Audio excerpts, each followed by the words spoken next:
Hey, Internet, Jesus Christ is risen from the dead. That means you've been paid for. That makes you immortal now, and he's not going to be long anyway in wrapping up this veil of tears. You found Stop the White Noise with Jonathan and Meredith.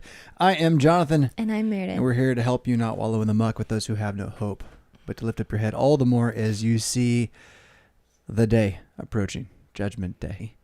I mean, I wish it was like every moment, but, you know, it's the end times in the liturgical calendar. And so as a result of that, most Christians in a liturgical church are going to have some sort of end timesy stuff going on at church. So that'll put it in your head. Mm-hmm. But as a pastor, since I'm supposed to be the one talking about it, that means I kind of deep dive, right? So it's just the context or the framework in which a lot of my study and prayer is right now. And it's wonderful. It's so filled with hope. Like Judgment Day is such good news. And I mean that especially when you're dealing with your enemies. And we got a question about enemies today. So I'll save where I was going to go, or where I will go with that for then. Hello to everyone out there in listener, watcher land. Updates and changes taking place slowly behind the scenes in the Mad Christian universe, but the Dark Shore universe on Discord is still your go-to place. If you want to be part of my network, my community, what I've built in 17 plus years as a pastor, author, speaker, YouTuber, blah, blah, blah, blah, blah. People who like me, people who don't like me, they hang out in Dark Shore and they work together to forward the prayer of the Psalter and the study of the Proverbs as a foundation for Christian wisdom in an age of chaos and confusion. I mean, the Mad Christian Discord, we used to call it, in Concordia arising indeed. Feel free to join us. It's free. You can't go everywhere right away. It's a little bit like a city. It's a little bit like a video game. Sort of. Not yet. Maybe someday. But yeah, cool place to hang out. And if you like what Meredith and I do, or what I do anywhere that I do it, you can either send money regularly to St. Paul Lutheran Church as a member, right? Or you can support Meredith and I through various forms. Substack, a great way right now. Be my subscriber on Substack. Get a daily email. You don't want the daily email? Turn it off and just subscribe on Substack anyway. Best way to support the Fisk family at this time. Secondary right behind that, subscribestar.com/RevFisk, where you can help our family and the Hebrew community, the Refist Your Power outreach, everything that we do, everything that I do. Although I'm hearing about Meredith more and more, which is really cool. So we do. You can support us in that way. Let's see. I feel like there should have been one more sort of commercial announcement thing, but I don't have it. So, but I saw you doing a lot of note preparing this morning. Was that for this, or was that independent research? It can be for both, but yeah. Was it about that stack of books that I was a little scared of? Yeah. Last night? Yeah. Yeah, a little bit. It's so the stack of books is mostly on one topic, but then there was one book that I got recently from the library where it talks about marriage in our current state, I guess you could say, where the state of marriage. How do you cultivate marriage in a time when it seems there's more distraction than there's ever been. And so different things to think about or put into practice that in generations past maybe wouldn't have been so important. But now that we have computers in our pockets, or this ability to know the news across the ocean constantly, our marriage relationships are there's a tension or a pull on them. We're being told, yes. TOLLED, by what we're told, TOLD, and I mean it. It's a tax on your conscience, tax on your ability to focus.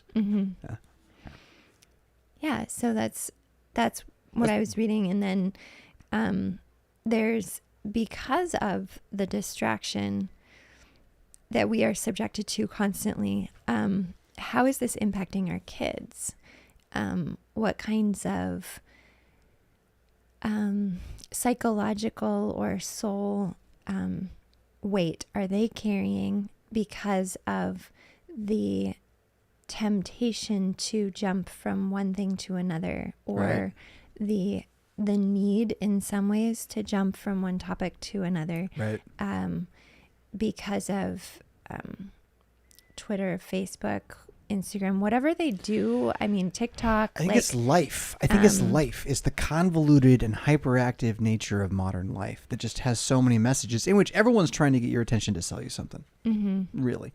And it is constant. It is constant. And so initially while you're a child and you're made to be like, squirrel, right? Like, it's kind of exciting. But it wears as life is just scroll. Like, and how are they ever gonna, chase even one of those squirrels? Right. And so, so specifically, that has been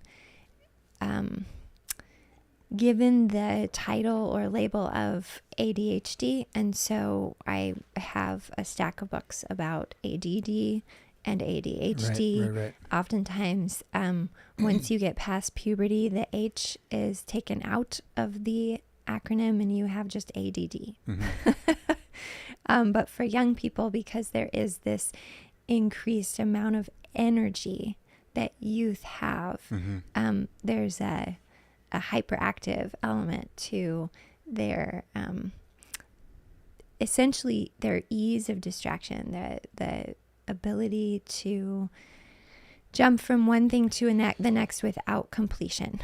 Yeah.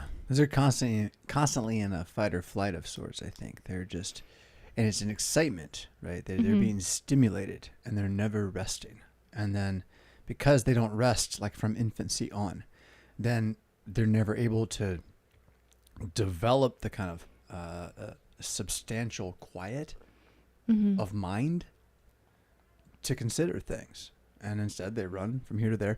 Now, the scriptures are pretty clear that a lot of this behavior is just carnal man too, right? So we live is a time when carnal man's nature is being particularly stimulated by all manner of inputs, injected, inherited. I don't know. I mean, there's lots going on.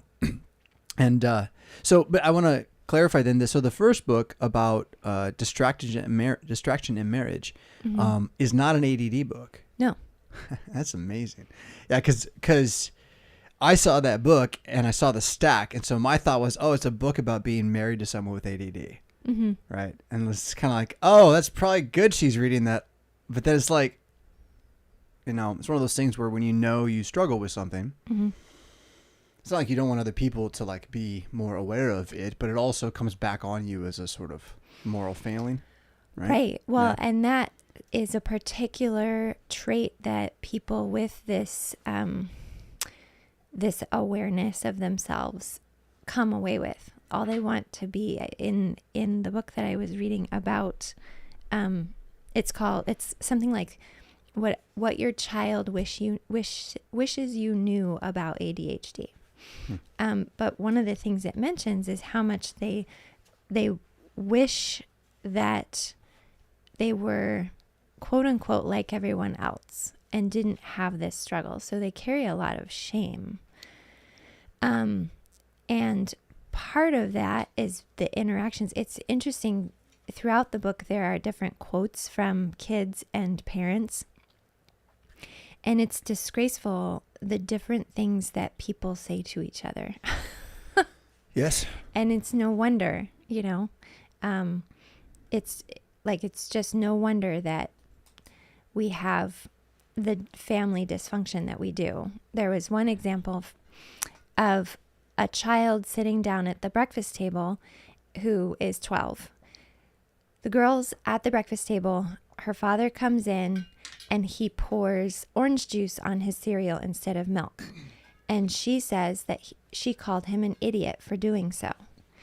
And then he picks up the milk and slams it on the table, spilling the milk everywhere, and then fumes out of the room. And she's left to pick up the milk that she didn't spill, but exactly, she called him an idiot. She's left with the repercussions of her words, right? Yeah. Both. Yeah, right. No, it's did not behave. Yeah. In a way that would be righteous.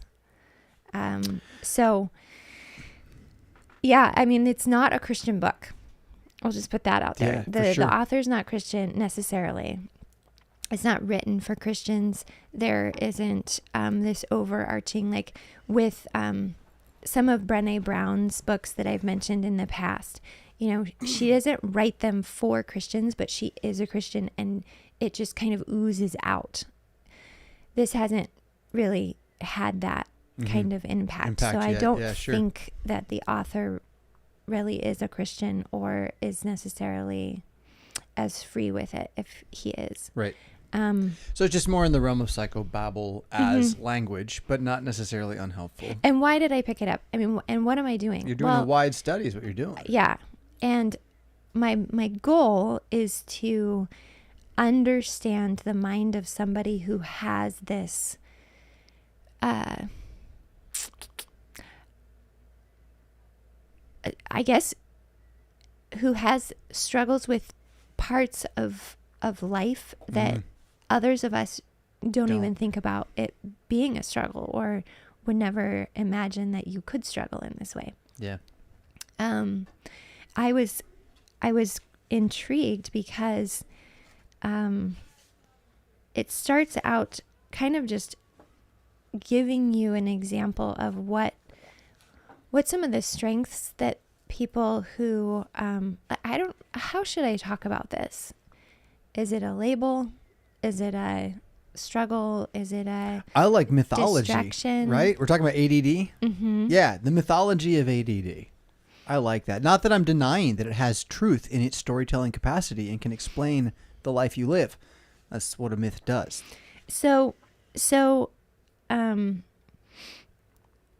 here are some of the common struggles that people share. So in the epic hero's quest that is life with attention deficit disorder mythology. Yeah, I mean I can translate that for me, right? In this epic quest, the first quest is to be normal. Right. You're just after it with. Yeah. Excuse me. That wasn't planned. It's pretty deep though. So you kind of know you're not. You don't know why. Right. Yeah, it's quite a quest. Hallelujah. So one of the struggles is forgetting things. Yeah, sure. We all forget things though. So it's like I've gone down this path before, and so much of it is like, well, everybody does that, you know? And so you want to be really careful that you don't psychoanalyze people, but instead you collect information that then you use to be empathetic with them in their struggle. Yeah. So,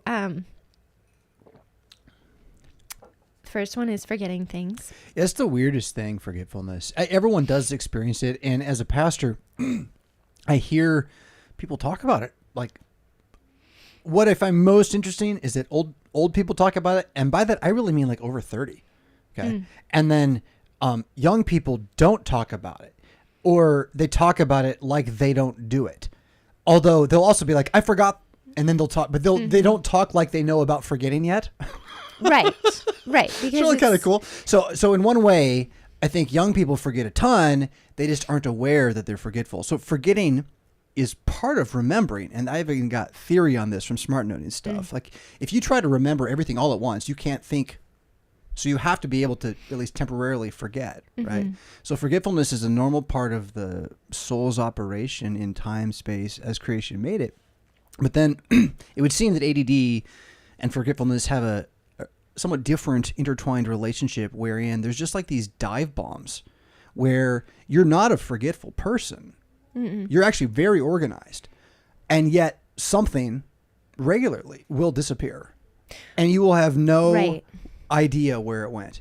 And this can be anything from a pen to keys to a more important item. I remember so vividly this sweatshirt story, which I know you know, and I don't need to share it all here, but this is, I'm like 8, 6 or something like that, and I don't think I just got in trouble because I forgot the special sweatshirt. I think that there's just this forgetfulness about little Jonathan, and then this was a very special sweatshirt, and it was gone, and it meant a lot to me that it was gone. But it was also there wasn't really empathy at that point for the kid, and so how does ADD and forgetfulness exist if you don't have it to try to understand it? It's almost like kind of assassin forgetfulness. Like everything's normal and then something's missing. And I mean, you got to retrace steps, and sometimes that's not enough. I have learned, for those of you who do struggle with ADD, it's always close by. And so if I just pray, Alleluia, Jesus, it's going to show up. Sometimes it might take a little while. Or like yesterday, I very intentionally did not take my phone and my headphones on a trip with the kids so that I would just not have them, because I expected to have the kids with me the whole time anyway. And so why would I listen to music? But then somehow I ended up having to go further because the store we went to didn't have what I needed. So I dropped off the kids at home and went further. And so was going to go into the store and went to grab my phone and couldn't find it. I thought, well, that's weird. And I thought, well, my earpods are at home. I left those, but I didn't leave I didn't connect that I had left the phone with it. But after about 3 minutes of searching, okay, it's obviously not here. It's not on the floor. It could, the ground. It could be at the store I was just at. Well, that would suck. Okay. How about maybe it's with the headphones? Because that would make sense, even if I had no memory of it. What do you know? There it was, sitting right by the headphones. Yeah. I planned it. The attention to remembering that detail as normal for today. I need it today, as opposed to like it's stored in deep knowledge. It just doesn't the same, Yeah. And because you're so excited about things, you're doing a lot of things. I mean, I think if you're watching, I'm not like not producing good things, but it does involve a certain juggling. Yeah. Well, and that kind of leads nicely into the next one, is that this inability to slow down. Yeah. Is another common struggle.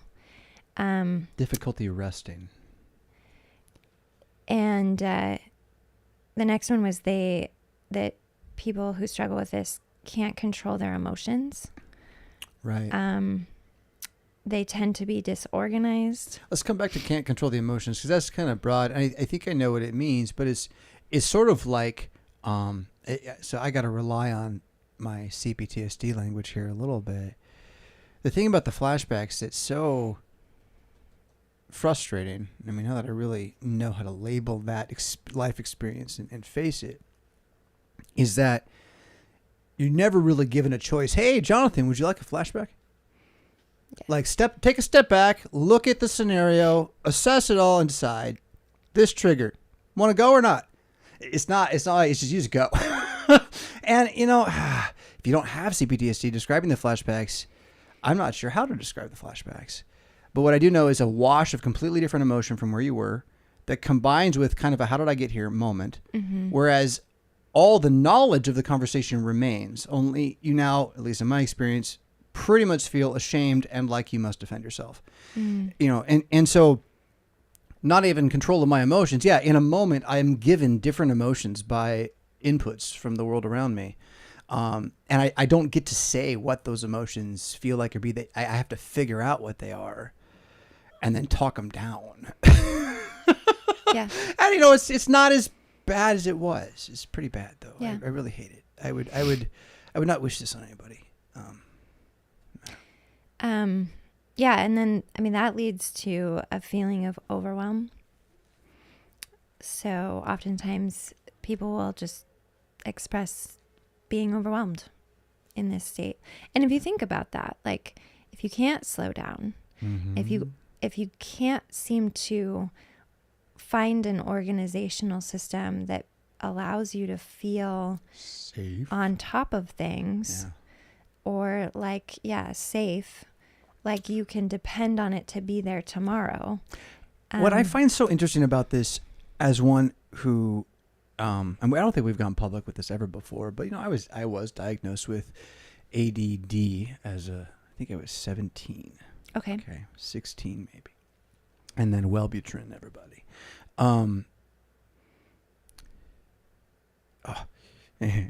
This is one of those moments, right? Right. So it's like I need to slow down because I got excited and I shared a lot of things in my brain. Went in three directions at once. Into all these different avenues. What was I excited about? So we were talking about how you had maybe never gone public with this. Oh, just having ADD. So, pursuing other questions in my life led to the discovery of the CPTSD diagnosis, which I am self-diagnosed. Having gone through plenty of other schools of counsel, I think the book gave me the pieces I'd been missing. And not that I would deny good counsel should one show up at my door. ADD, though, is something like we haven't even thought about this for a very long time. I didn't know about it until a week ago. So I guess I just live in denial of it? It came with the diagnosis of depression. Yeah, and so I dismissed it. The Wellbutrin was a depression medication. Is gross. that right? I don't know. Go look it up. It's got a nasty history. So I think what happened was in a state of distrust, you threw the baby out with the bathwater. It's probably true. In your own brain. Yeah. And so, just figured whatever. That was one person's opinion. And one guy who sold me a drug, and I knew what car he drove and what windows were in his office space. I mean, I was only again young, and I could see, wow, that. So yeah. Right. Still gave my kids inoculations, Didn't even question. So anyway, that's a different topic. What were we talking about? What were we talking about? Did I bring that up? So man. Distractions. What? The other thing, now this is an interesting one. A person who struggles with this, brain chemistry, honestly, that's what it is. Okay. So there's another book that I was reading about healing ADD. And it's by a doctor who he gets all of his information from studying the brain through scans. Yeah, neurobiology. It's awesome stuff. So he's doing like brain scans as he's helping various patients. He's studying brain scans as he's making his arguments. It's not just, I'm going to just say this because I see kids act a certain way and I'm going to lump them in a group. So anyhow. Yeah. So again, it's neurobiology. It's awesome really, stuff. So people with ADD, what's happened is your brain is overstimulated in one area, and so it shuts down. I see. It's like when your computer, basically your processor overheats, and so for a moment it just freezes and will not process, and then once it cools off, it goes again. The common in engines, right? So yeah. So essentially, it's like you're not firing with all cylinders for a moment. Or something. Yeah, I mean, depending on, I guess there are various. It's more like a misfire. It's more like a misfire if you're talking cylinders, right? Yeah. So that you have 6 that are going all in harmony, so you always are having an explosion every so many time moments to make the engine work. A misfire is then when one of those plugs or cylinders isn't going, so you're running with 5 of every 6. Yeah. Okay. Yeah. And so there you can see how a person, like maybe that part of their brain wakes up for a few seconds and then it goes away again. And so they forget because it's like, whoop, it was there, but then whoop, no, not there anymore. So anyhow, people with this type of brain activity, they miss nuances of peer or social interactions. That's another commonality. Like we're blind. We're bats. We're standing there blind in the crowd. Which is so interesting to me. The reason I brought up the brain is because that is a part of your brain, to be able to pick up on social cues, to be able to pick up on facial cues from other people, body language, etc. And I mean, how much do we say without even saying a word? We say so much. And so if that's what I've picked up on. So I've been keeping notes. So if you are sitting there walking around essentially with your head in a paper bag, it is a little bit like you're blind. It's like, wait, so do you... Man, they study this. Like, they know about this. Mm-hmm. Ah, man. Hi, everybody. I feel kind of vulnerable at the moment. Oh. A little exposed. It's good. I'm glad. I know we have viewers, and you call them fans, you call them followers, who struggle with this in various levels. Absolutely. Mm-hmm. So I want to distinguish it from CPTSD. CPTSD has to do with family, home life, and talk, which I will contest. I remember too vividly now. And then, but this would be something that is caused by we don't know what. Seems to be more recent. Seems to be an aggregation of animal-human tendencies, though, but clearly distinguishes us in social dynamic from the pack. We're weird. And then, doesn't matter.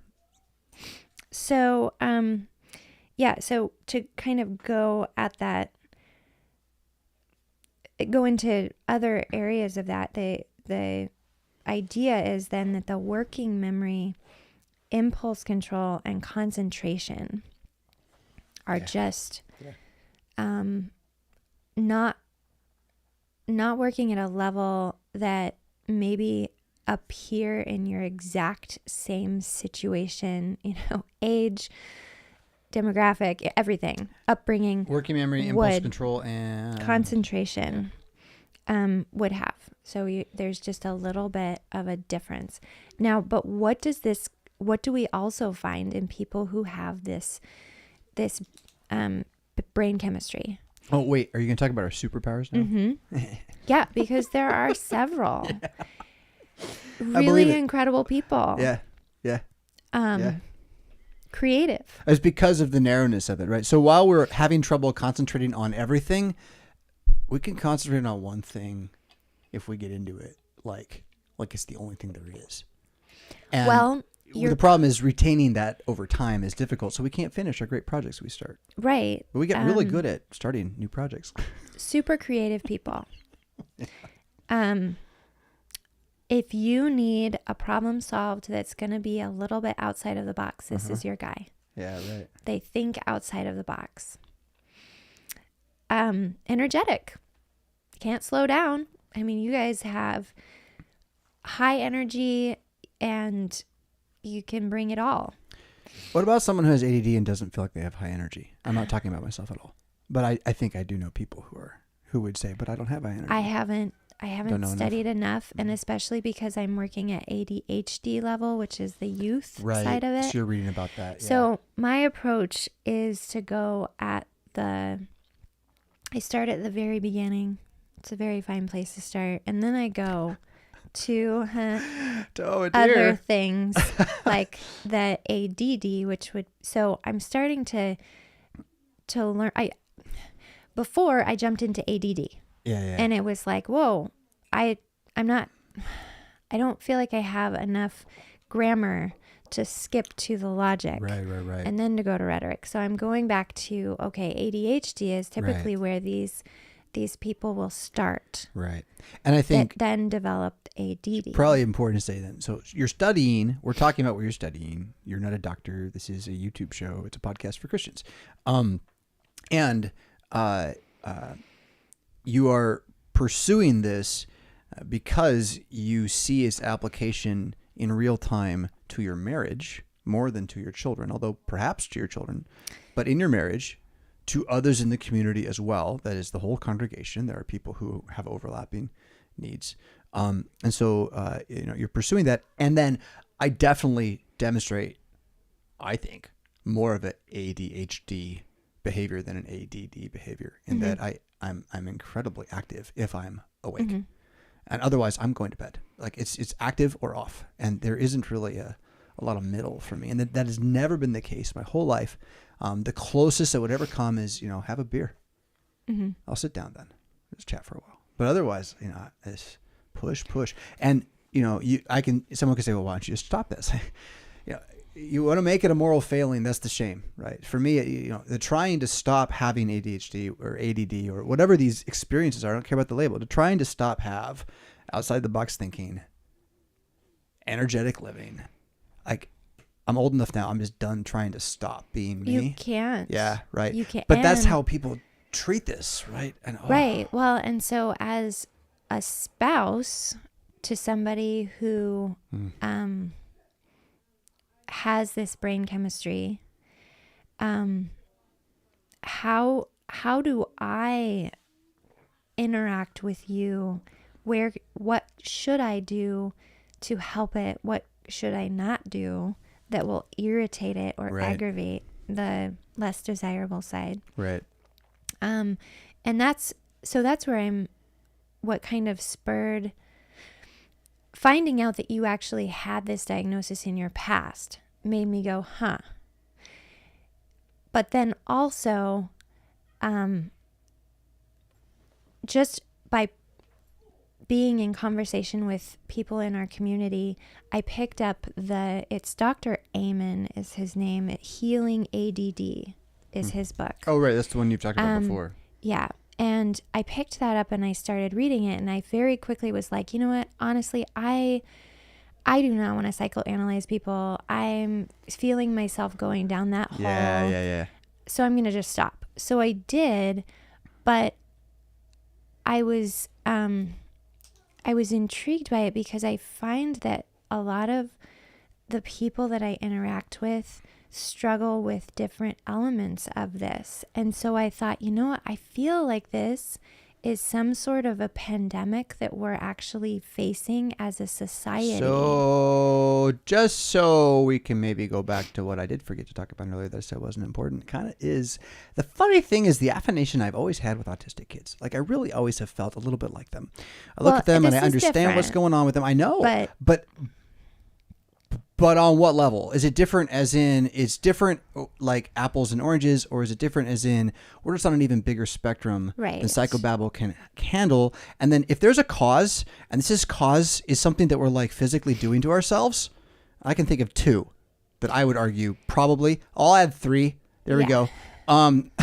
So like maybe these things are so important that Christians have to find places to talk about them, not because they're sin, but because we are physically retarding our populace.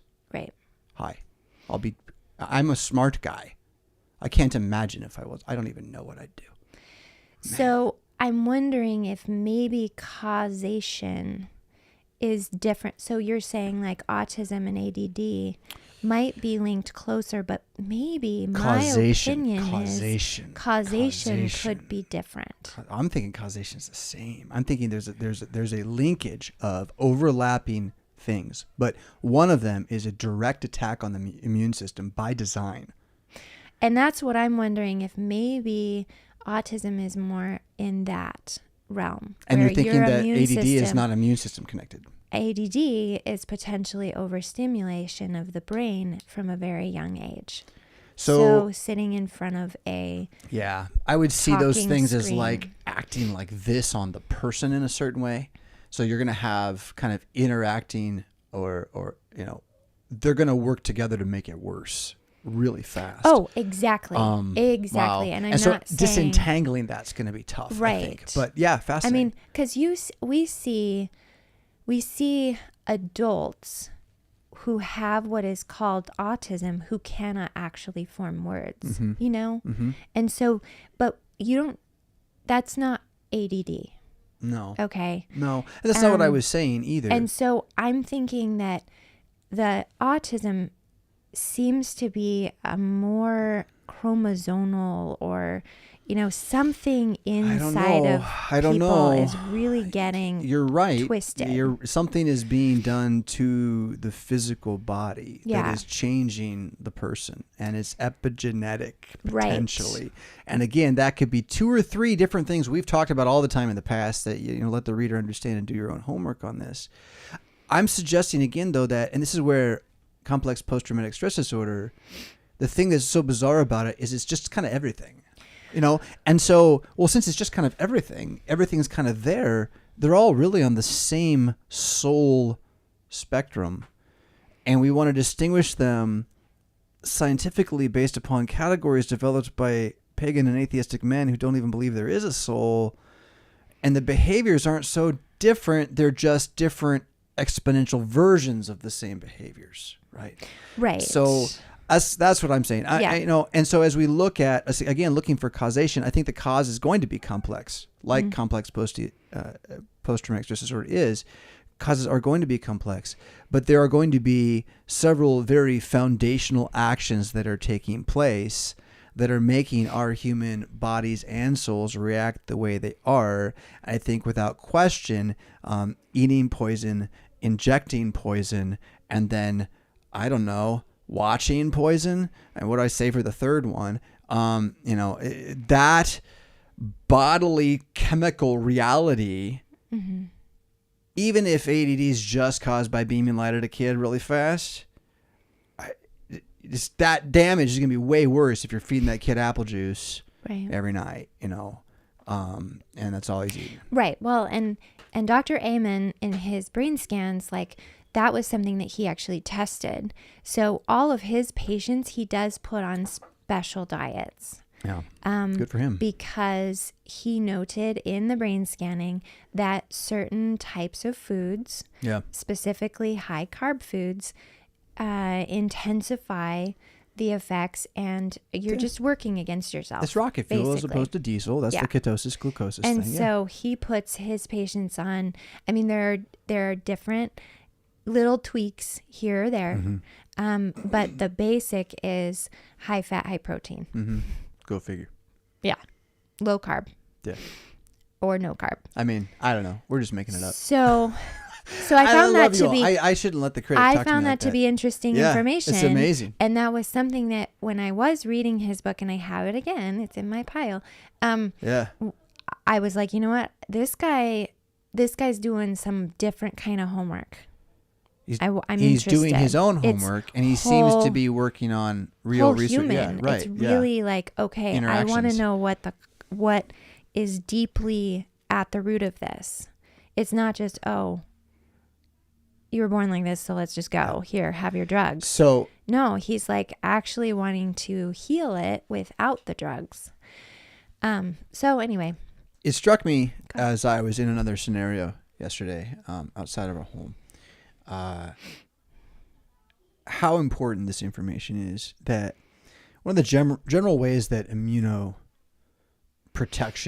theory works, again, let the reader understand, is that you're supposed to have a little bit of poison.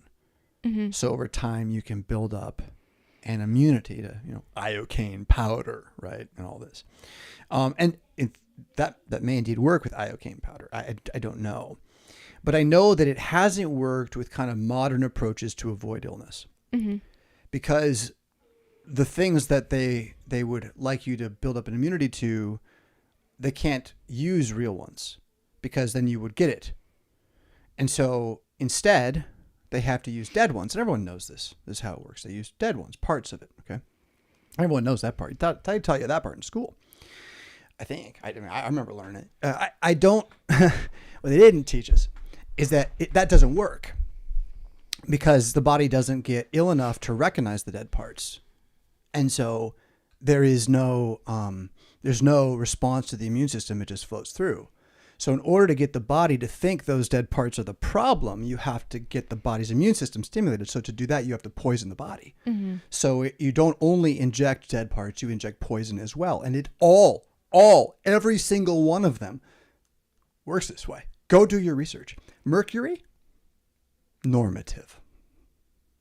Wow. Didn't tell me that part in high school, right? Didn't tell you that part like in the delivery room, right? So I'm not saying that ADD is caused by, okay? I'm just saying in the big picture, you telling me it ain't possible too? Like, it's just like, yeah, I think so. If it can do other things, which we know from the more recent ones, they can really do some stuff. I mean, right? Fauci's even admitted it now. According to one headline, I don't know who to believe. I mean, I do. Jesus. Yeah. But I just, and also for the record, I think I got 8 and the average kid today was at 32, something like that. It's a lot more. It's a lot of poisoning going on, everybody. A little old poison. Here, have some fluoride. Jeez.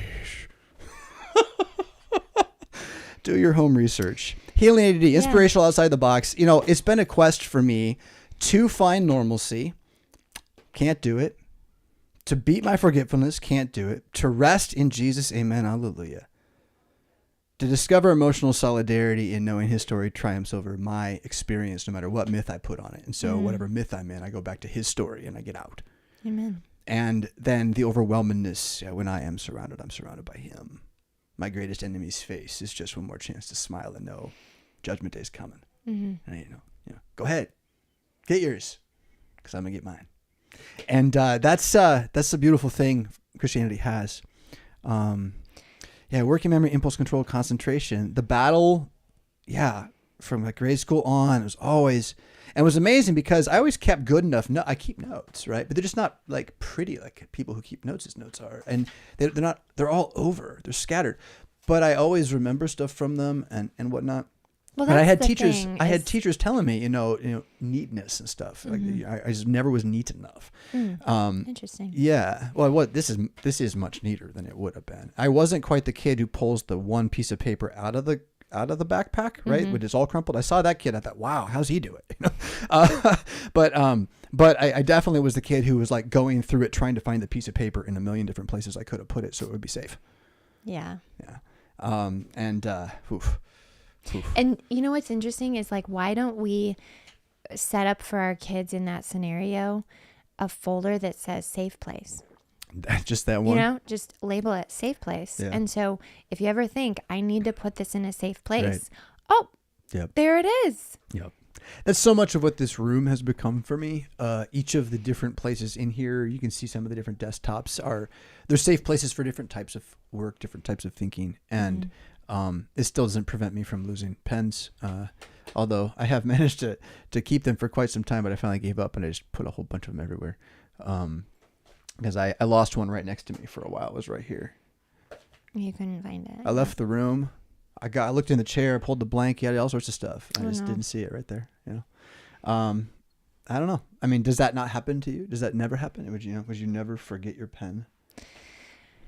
I think that see, that's the thing, is that it happens to everybody. It's just more often. But it's just, so the commonality between people who have ADD is this immediate fight or flight adrenalization. Yeah, right. That's the flashback. So piece. then you start tearing the room apart instead of sitting there. Now, I don't know if I'm like everybody, but if I lose something, I will sit down quietly and I will think about where I was the last time I used the pen. And then I'll visualize myself going through all the different motions from that point. And then I'll calmly look around. So my approach is I need to be calm as to not like scare the pen away kind of thing. Sure, I guess sure. I've lost enough hamsters that we just calmly sit and we listen for the scritch of their little nails, you know? There's something about self-doubt that enters into it, wherein you almost don't believe you owned and maybe this is the secret. It's almost like I think I didn't have a pen. Like I started, the inner critic, oh my goodness, has the ability to make you believe the most irrational things. Yeah. It's really quite amazing. Well, and that's the problem. So you go from, I lost this thing, to immediately shaming yourself. Yeah. There's a lot of shame. Well, because the alternative is a vortex in time space. This is a commonality. You're ashamed of your shortcomings. Yeah. And so as I've been researching and noting all of these different things about a person who has the ADHD brain chemistry, I'm feeling very validated, because as we were encountering CPTSD, I just felt like there was a puzzle piece missing. I felt like there was something, yes, I can see how it lines up, but it doesn't seem like... Explain this piece of it. Yeah. Yeah. So if my CPTSD flashbacks are interlaced with my ADD flashback experience of loss. The way you describe the ADD fear moment is a flashback. It's just completely narrow. Right. It's a narrow flashback compared to these like big, wide, family-oriented ones.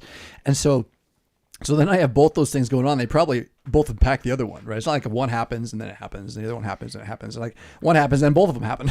Well, exactly. Oh goodness, hallelujah. And so I thought to myself, like, why do I keep encountering these men, middle-aged men, who are so similar to my husband? What happened? What'd they put in the water? Okay, well, A couple things. if you guys were hyperactive, if you were being put in a scenario where your brain, a portion of your brain is being overstimulated and then shutting off, you're going to have forgetfulness, for example. How is mom, how is dad interacting with that forgetfulness? Are they even aware enough to say to you, hey, you know what? I see you're wearing your favorite sweatshirt and you're going to go play soccer. How about we change real quick into something that's not so valuable, just in case? Just in case you want to take it off, and a buddy picks it up because he likes it. How often did our parents do that? Not a lot. And from reading through this book where you have quotes of these kids and these adults, what they said, what their kids said, it's like, well, no wonder everybody has CPTSD. I mean, whoa, because you're not being empowered. You're being shamed for, like, why can't I just be like everybody else? Why can't I stop forgetting? Because your brain doesn't work that way. Okay. So God gave you this superpower to think outside the box, but it means it's going to come at a cost of forgetfulness. What percentage of the population had ADHD or ADD in the 80s? You may not know. And what percentage has it now? And then it was beginning to be diagnosed in the 80s. So I don't imagine we have numbers before that. If anybody's watching and has that information, I'd love to know percentage of the population with ADHD and if numbers have risen. And if anyone can find a chart where you compare that to autism and cases of autism, that would be very, very interesting, because that would then show you if there's at least a correlation. Also, I know someone left a super chat. I haven't really looked at the comments. I did see the super chat came through. Don't normally respond to questions unless we have time, but I saw there was a lot there, so I will try to. Or questions that come through always end up in the next week's round of questions on the show. So if we don't get to it today, thank you for super chatting. YouTube is just vicious with their receipts. So go to subscribestar.com/RevFisk or go to Patreon. RevFisk.com and just subscribe for Substack there. The Substack, RevFisk.com. Are we doing no more Patreon? Patreon we are. I'm just not going to promote it. Okay. We're going to let it ride into the sunset on its own for a while. Too many things for people to listen to. Go to RevFisk.com and subscribe for the daily email. Or don't get the daily emails and still subscribe. Or go to subscribestar.com. Questions. madpxm.com/contact. That's where you send your questions. They will get on the show eventually, one way or the other. We have 4 lined up for today. We may not get there because this is a really important conversation. And we got someone coming at 11:30 to help me do the most fascinating detail work on dryer venting I could imagine. But indeed, it is needed now. So it's really good that you're going at that. Yeah, I'm very project. grateful for my friend. So two last things, though. 2 last strengths that I really think you'll be excited about. Intelligent. So if you have ADD, you are not dumb? Like they don't have dumb people that have ADD? The commonality is intelligence. That's fascinating. My stupidity is smart? What? And the other thing is athletic prowess. Oh, really? Yeah. Fascinating. I mean, if I said not surprising, that no one would take it right. That's interesting, though. That would be normative. Well, I mean, if you think about the It's gotta amount be of an 80-20 energy, thing. It's true. You're just active all the time. you know, the body's ability just to moving. change from one focus to Yeah, another. yeah, right. Like I could see that being very beneficial. Driving the lane in basketball, got to make a lot of basketball decisions really fast. Can't think about it. Just react. Boom, boom, boom, go. Yeah, I see that. I see that. That's awesome. And then let's see, what was the other? Watch out on the map, baby. Yeah. So I thought that was really interesting. Yeah, it is very interesting. It's again, I am exposed before the world, and it's good. It's healthy. So wow. Just 5 last points. Oh, well, here's this. So I talked about the strengths. I talked about the struggles first, kind of in detail. And then there's this, because of the struggles that you face, this is what you feel. Incompetent. Hold on. This is my primary emotion set, right? Yeah. Hold on. I want to get this good because you got it at the first one. That's pretty close. I wake up and the first feeling is incompetence. That's about right. Yeah. Okay. Insecure. Yeah. Sure. There's no such thing as security. Right. Okay. Worried. So anxious, worried. That's a strange one, but yeah, that's like insecure. What's the difference? Keep going though. Angry. Yeah, rage machine deep down inside, but nobody admits it. That's the thing. Tough thing, guys out there. You got ADD, and you're like, I'm not angry. Yes, you are. Keep going. And silenced. Yeah. You know it doesn't do any good to talk, so you stopped. You told yourself you weren't. You lied to yourself to survive. It's time to open up. Silenced. And then those of us who interact on a regular basis with people who have ADD or ADHD. You're going to feel overwhelmed. There are 5 different things that we can do to kind of emotionally and mentally set ourselves up to interact. And one of them is, the first one is self-control. Manage our own feelings first.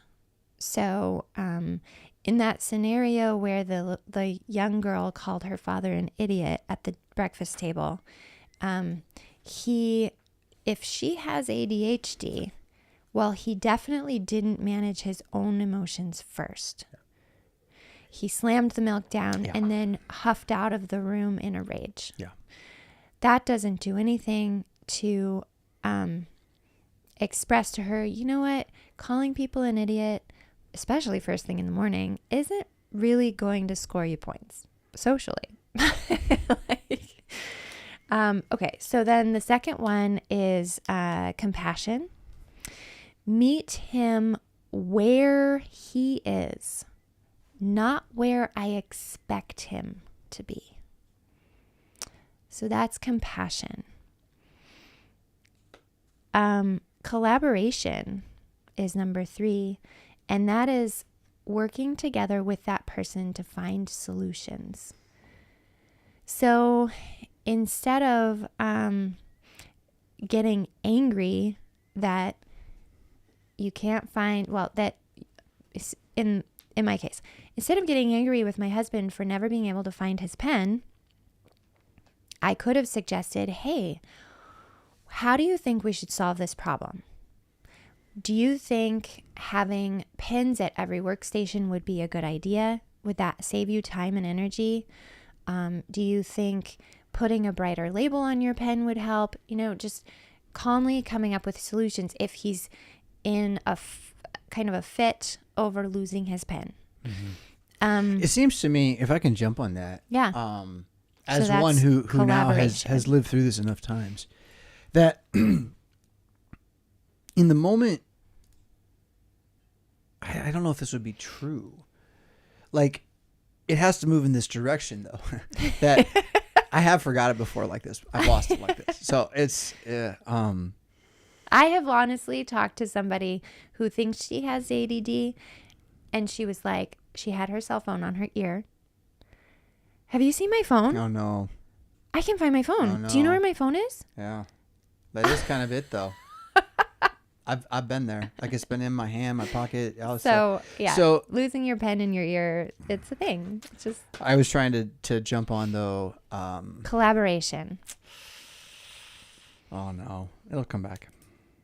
Something in our family or in our how to There help. you go. How to help. Mm-hmm. Because it is true that in the moment when, like, it's such a childhood thing. Like, so I'm here and I'm working all afternoon. Everything's great. 3 hours, a solid, beautiful life. I'm moving around, taking breaks, whatever. And then suddenly I'm going to get up, go do something else. I'm finally done and my pen's missing, except it's right here. Mm-hmm. And incompetence, self-shaming, rage at self, no answers. Like turned on 100%. Coming in, right? I'm not out. It's all in. It's like defending from that immediately. And then I'm trying to find the pen to make it stop. Okay. So, what could help someone in that scenario? Praise. Mm-hmm. Not necessarily to deal with the pen at all. You know, I mean, really the most distractive, like, man, you look good today. Like, really? You know, I mean, I'm going to be on a different train of thought. You will short circuit everything I was doing by giving me praise. It's got to be real though. I mean, it can't be like, you know, this plan thing, blah, blah, blah. You know that, but for the sake of everyone else, you can't fake it. But like, you want to short circuit someone's shame, tell them how amazing they are. And, they will be flabbergasted by that. You know, and that'll be its own beautiful form of stunned, right? Mm-hmm. Like, so I think that, that's something that, as one who, you were watching, you just saw me look for my pen. That's something that I think is pretty imperative because it's such a childhood thing again. It's like I'm back being 3 or something, and it's so instantaneous, and it's just all I want is to find my little whatever it was, you know, and it's often a pen. That's probably the most symbolic thing. And I use them so often, and yet I don't need them. There's always another one. But it's like symbolic of my attempt to be successful and normal from an abnormal, so I was told, thought, felt childhood. And so like, you know, so what if you can do this? So what if you can do that? You can't do this, right? And that's what you're telling yourself out there, right? I mean, there's other people in the same battle, right? So, yeah, there's 2 more things you can do to help. Consistency. So I, as the person interacting with the other that has ADHD or ADD, must do what I say I'm going to do. I need to be consistent. I need to stay steady, yet not perfect. Yeah, sure. So recognize that I'm not going to be perfect. Don't expect myself to be able to interact with this at all times perfectly, but be a steady support, be a steady companion. And then the last one is exactly what you were saying would help in a moment of fear, anxiety over losing something. Celebration is the last one. Notice the efforts, praise, encourage, and validate. So, you know, oftentimes it looked like from the examples, the kids their parents don't take enough time to praise because they're so busy trying to solve the problems. Yeah. And of so, the world, often. Well, of the world, but also like this child's grades are failing, or they're late to class, or they're having trouble with their peers in social settings. And so that overwhelms the conversation, and time is not taken to say, you know what, you think outside of the box so well. You're a great problem solver. And I know that we're going to come find a solution to this problem because you're so intelligent. It requires enlightened parenting though. And this is where the gentle way, which we haven't talked about, but you know, if we're pursuing something with a gentle way, it is enlightened parenting. It is enlightened living that involves more than one generation of mind and soul, seeing that a community, a family has a spirit, or may. Certainly if we have the Holy Spirit, we do. And that this is something to be pursued through repentance generationally, which means we must repent of the sins of our fathers while honoring them. And this, you don't ever get out of that, ever. Yeah. Nobody gets out of that. You know, repent of the sin of our fathers while honoring them and striving to be regenerative parents, right? So that you're going to be a worse parent early than you are at the end. God willing, and with pursuit and prayer. And that this is the journey of wisdom and the journey of this life, filled with thorns and thistles, yet under Christ, trust restored. Beautiful, beyond all measure, really, with some horrific moments and times, seasons. So, yeah, this is deep. I was not ready, but that's okay. I mean, last night again, I saw the title of that book, Married to Distraction, and it just, the shame just set in. And so you're like, what are you thinking about?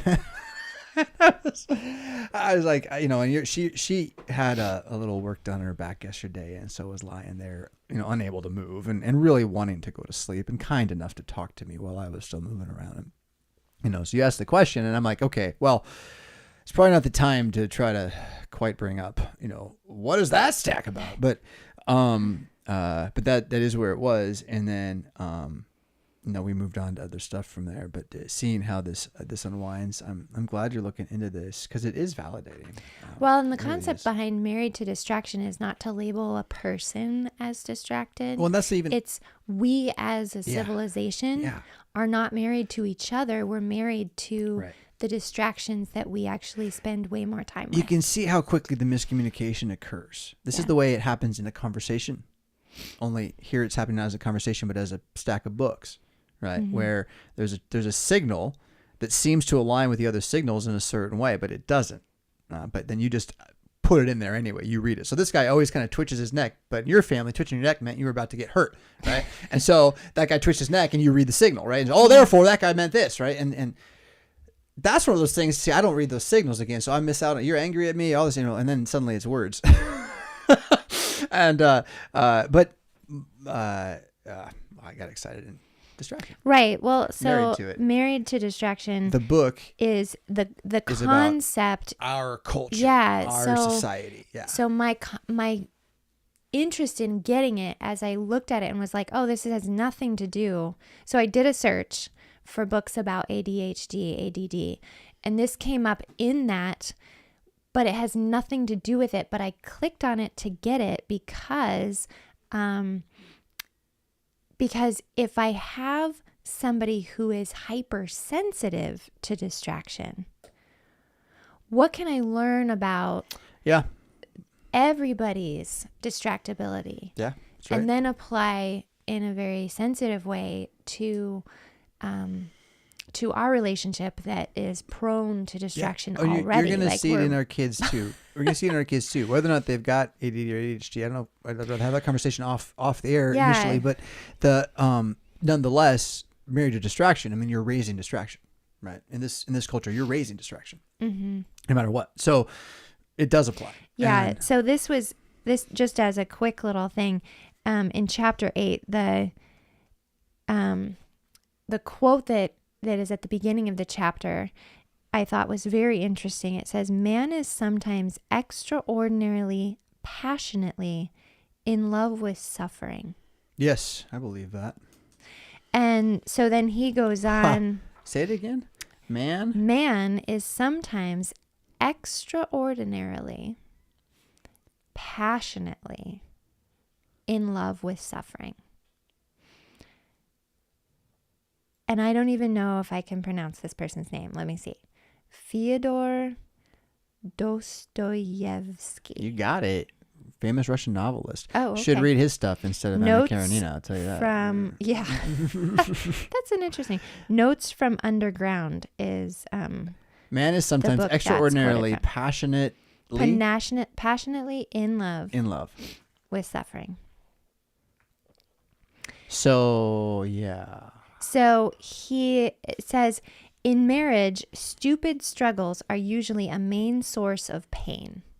And so in this chapter, he's going to talk about like how we can stop these stupid struggles. Like we'll have an argument about getting lost. Well, really, in the grand scheme of things, is that worth ruining your relationship over with anybody? No. And so how can we just stop that struggle and focus on higher things, walking through the issue instead. And then the next chapter is very exciting to me. It's about different ways that it says we can fight downloading overload. So what can you do to become a more basically present person? And that does align with the gentle way concept. And so hence I'm excited about looking through that. Some of the different things he talks about are like cut back on screen sucking. Screen sucking is a term for mindless time spent online. Sending and receiving meaningless emails, surfing the net, or letting the time pass as if nothing of any import transpires. So just kind of sitting there in front of the rush of blue light. Yeah, that's what most people use it for. Screen sucking. The numbing effect. But then there are other ones that are even more intense, like put a message on your voicemail explaining when you return messages. Do not feel you must return every message every day. Otherwise, you can spend time doing little else. So, just being more proactive about like letting people know I'm not going to text you right back every time you text me, or I'm not going to call you back or email you back. Taking control of your time. We've talked about that before. Well, a lot of it's what we've been doing. And so we're getting affirmation, validation. That's nice. Yeah. But in doing those things, it's incredible how it can then impact on a deep level the very important relationships you have in your life. And I don't think we recognize that. We think, well, it's my phone, it's my time, so I'm impacting me. But no, then when you go and interact with those people that mean a ton to you, they're getting the dregs because you haven't really spent enough time building yourself up, rejuvenating yourself, so that you can then give more doing to things others. that make for a satisfactory life. Yeah. I mean, you can make some really cool stuff with computers. Industrialization, printing press, digital information. There's some cool tools. Christians could be very active in ways that are what you might call, there's a word for it in economics. I'm not going to think of it. But we could be active in a way in which we don't do what all the powers are saying to do, and yet we do a lot of good with our own seeds of something greater.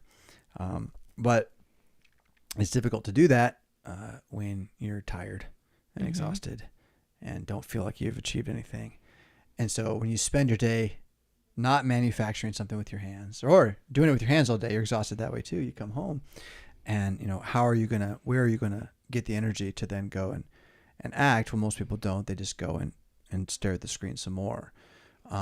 And I would suggest that, your first couple of days, if you try to stop, evening screen time, it's going to be very, very difficult. It's like not drinking. It really would be like not drinking. Yeah.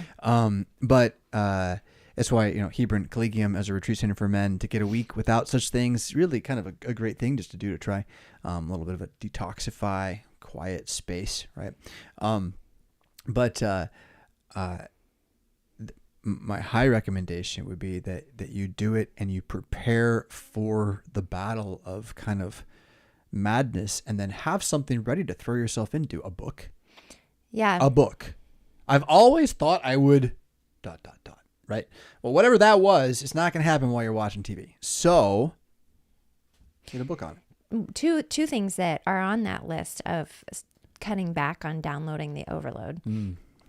One is meditation and prayer, which aligns very well with the Sons of Solomon, Daughters of Wisdom Absolutely. discipline. Absolutely. And it says that people who do take time to pray feel rejuvenated. So you think, oh, I don't have enough time.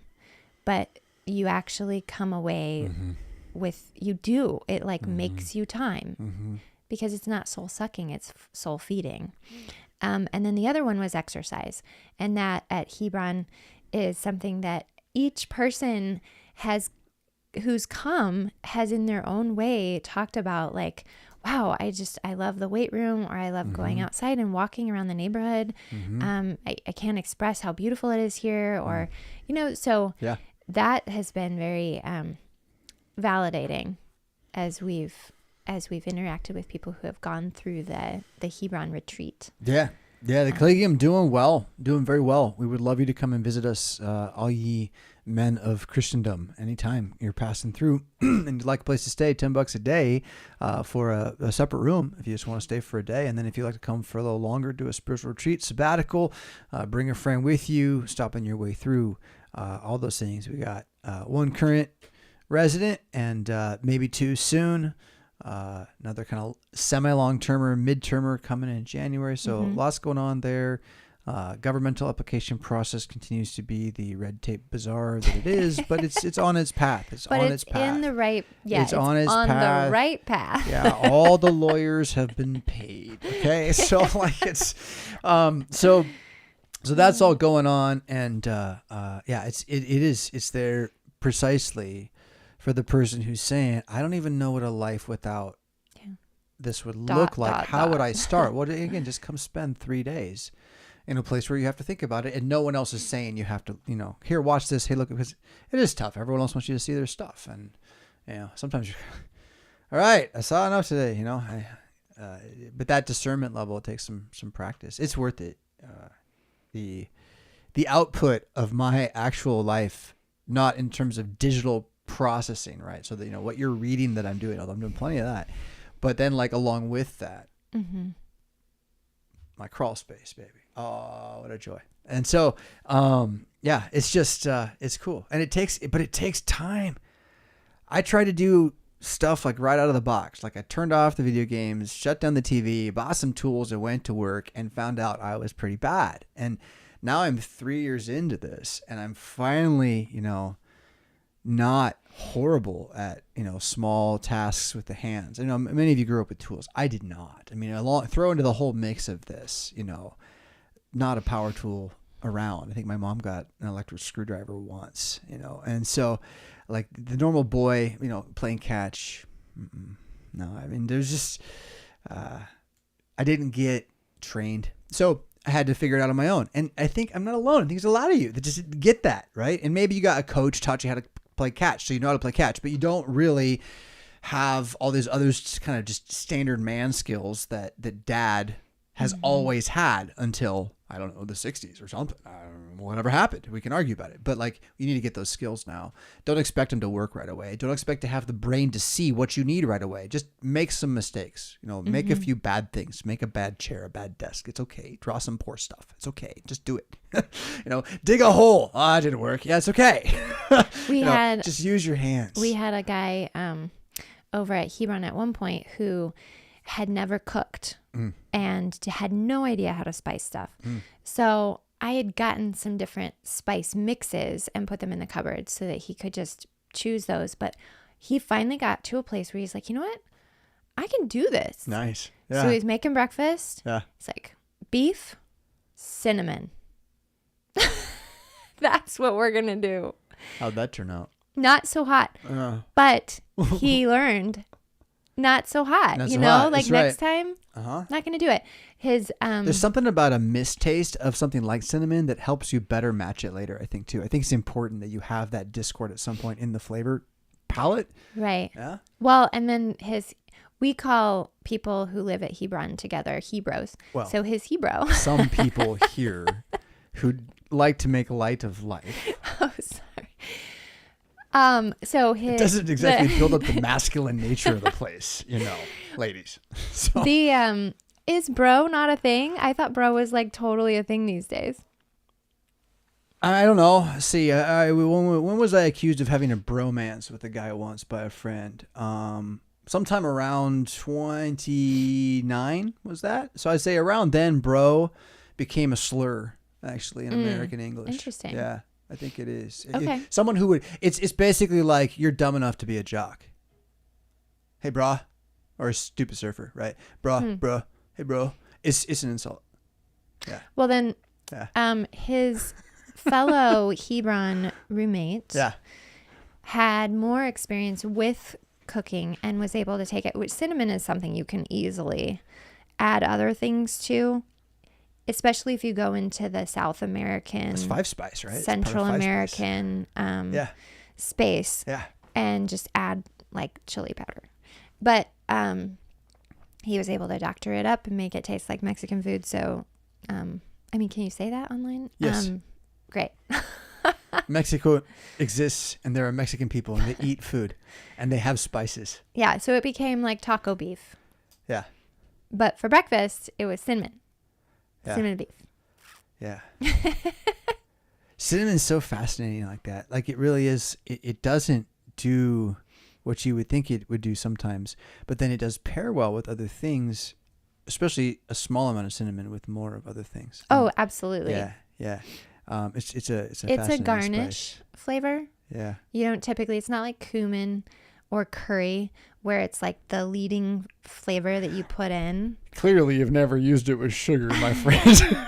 But even then, you don't put more cinnamon than sugar. No, you want to have like It's a garnish. fairly equal distribution, in my experience. I like a nice heavy duty dose of cinnamon followed by some sugar to make it all Well, turn like into if joy. you were to take a cup of sugar and a cup of cinnamon and put them together, It's a good it mix. might be a little okay. For many people who are used to corn syrup level sweetenings, it probably would not. But in my experience as So a that's connoisseur of perfect. cinnamon toast, Okay. what I learned was that now I guess I 1 would to also 1. make sure there'd be a good kind of mostly melted slab of butter somewhere near the giant piece of cinnamon. So what I'm letting it happen is just mixing in my mouth. Like it comes in raw and it goes out as a dough ball.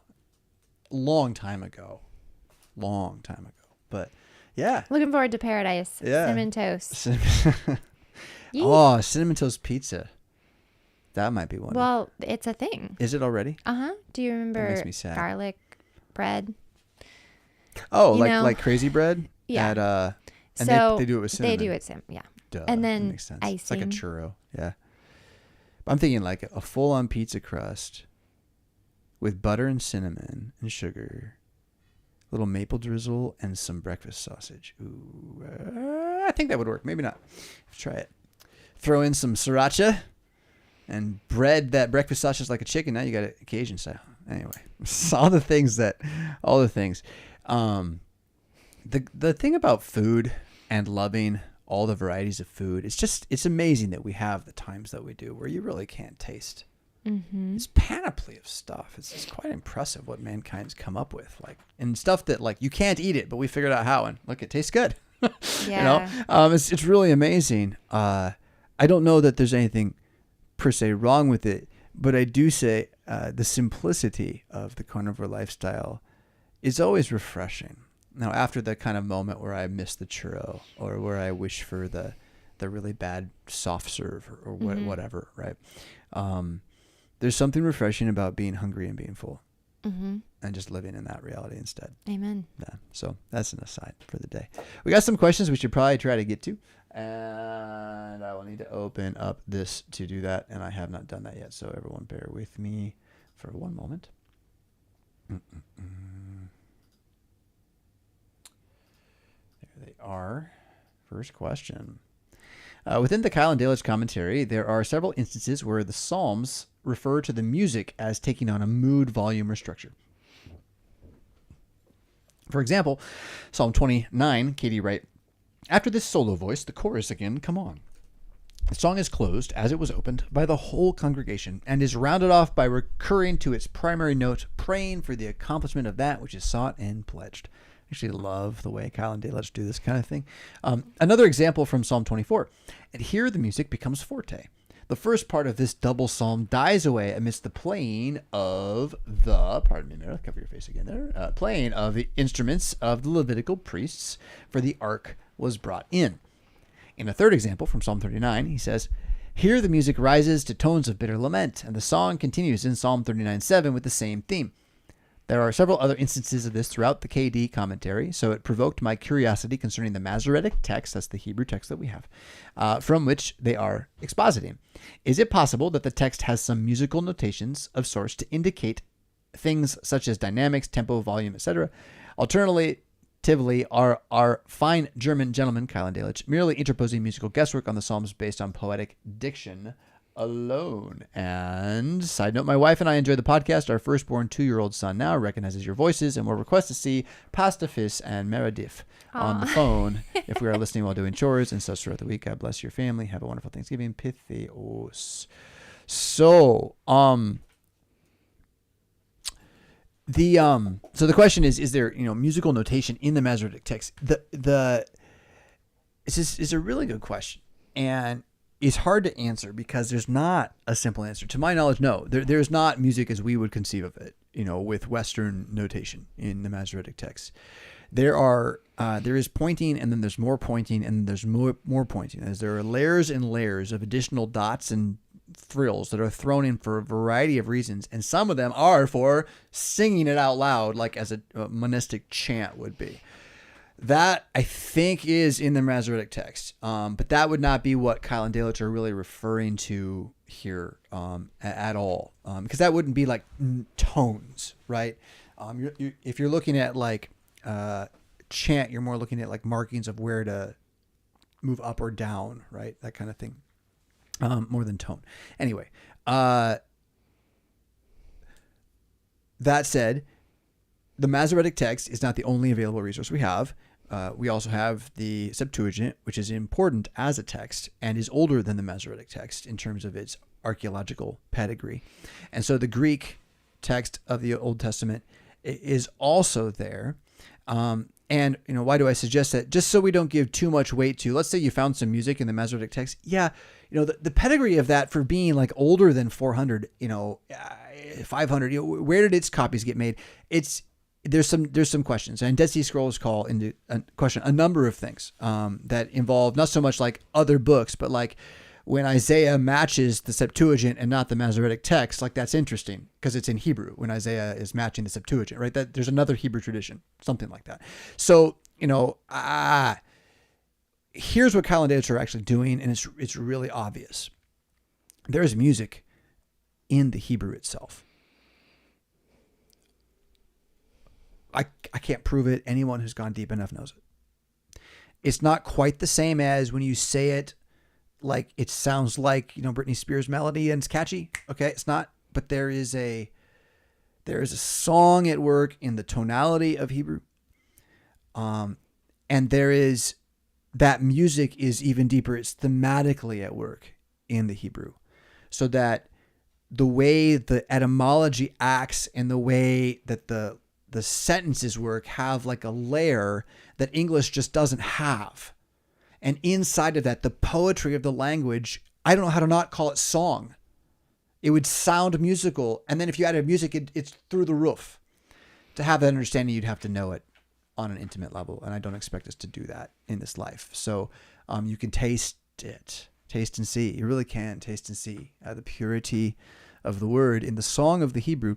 And what then Keil and Delitzsch are saying is, okay, so as they're reading the Hebrew about this song, which based on their understanding of its place in the canon, they're always tying it to a historical event somewhere in the life of the history of the church. So they're clearly talking about things that they believe are part of choral song in the temple, whether under David or under Solomon or under the Restoration. And so they're just describing what the language itself as movement rings with musically. You can hear the climax. You can any poem would do this, right? If you set a poem to music and the music doesn't match the poem, it's not going to be very good, right? The music can be great, but like the words won't resound. No one will know what they're singing. You want someone to remember what they're singing, right? You write the poem first, and then you write the music to make those words work, right? And then that's what they're hearing in the study of the Hebrew itself. They're hearing the song, and then they're just so caught up in it they can imagine it. And to kind of be Pauline, I know a man who was caught up once. Back when we were doing Chase the Rainbow, and it was between Ezekiel and Noah, and Holy, Holy, Holy, and there was a praise song I was listening to, and it had an amazing key change I wasn't expecting while I was I think studying at the moment. The first time I listened to it, studying, and anyway, the key change goes and it's Holy, Holy, Holy, and I think I was just studying actually like the throne room of God. So at the moment I'm in depth in the study of that moment, right, where the Holy, Holy, Holy is, and it just hit me all over. And I swear I could see it. I couldn't see it. I saw the sky. I didn't have a vision, but the image of the story was so prescient for me, and so real. I wanted to have the tears pouring down my eyes and the wind blowing on my face. It wasn't there, but I could imagine it. So Keil and Delitzsch are having that experience as they study, and then they're writing about it, right? And they're not, when they say, this is happening, just understand they lived in a world where debate was okay.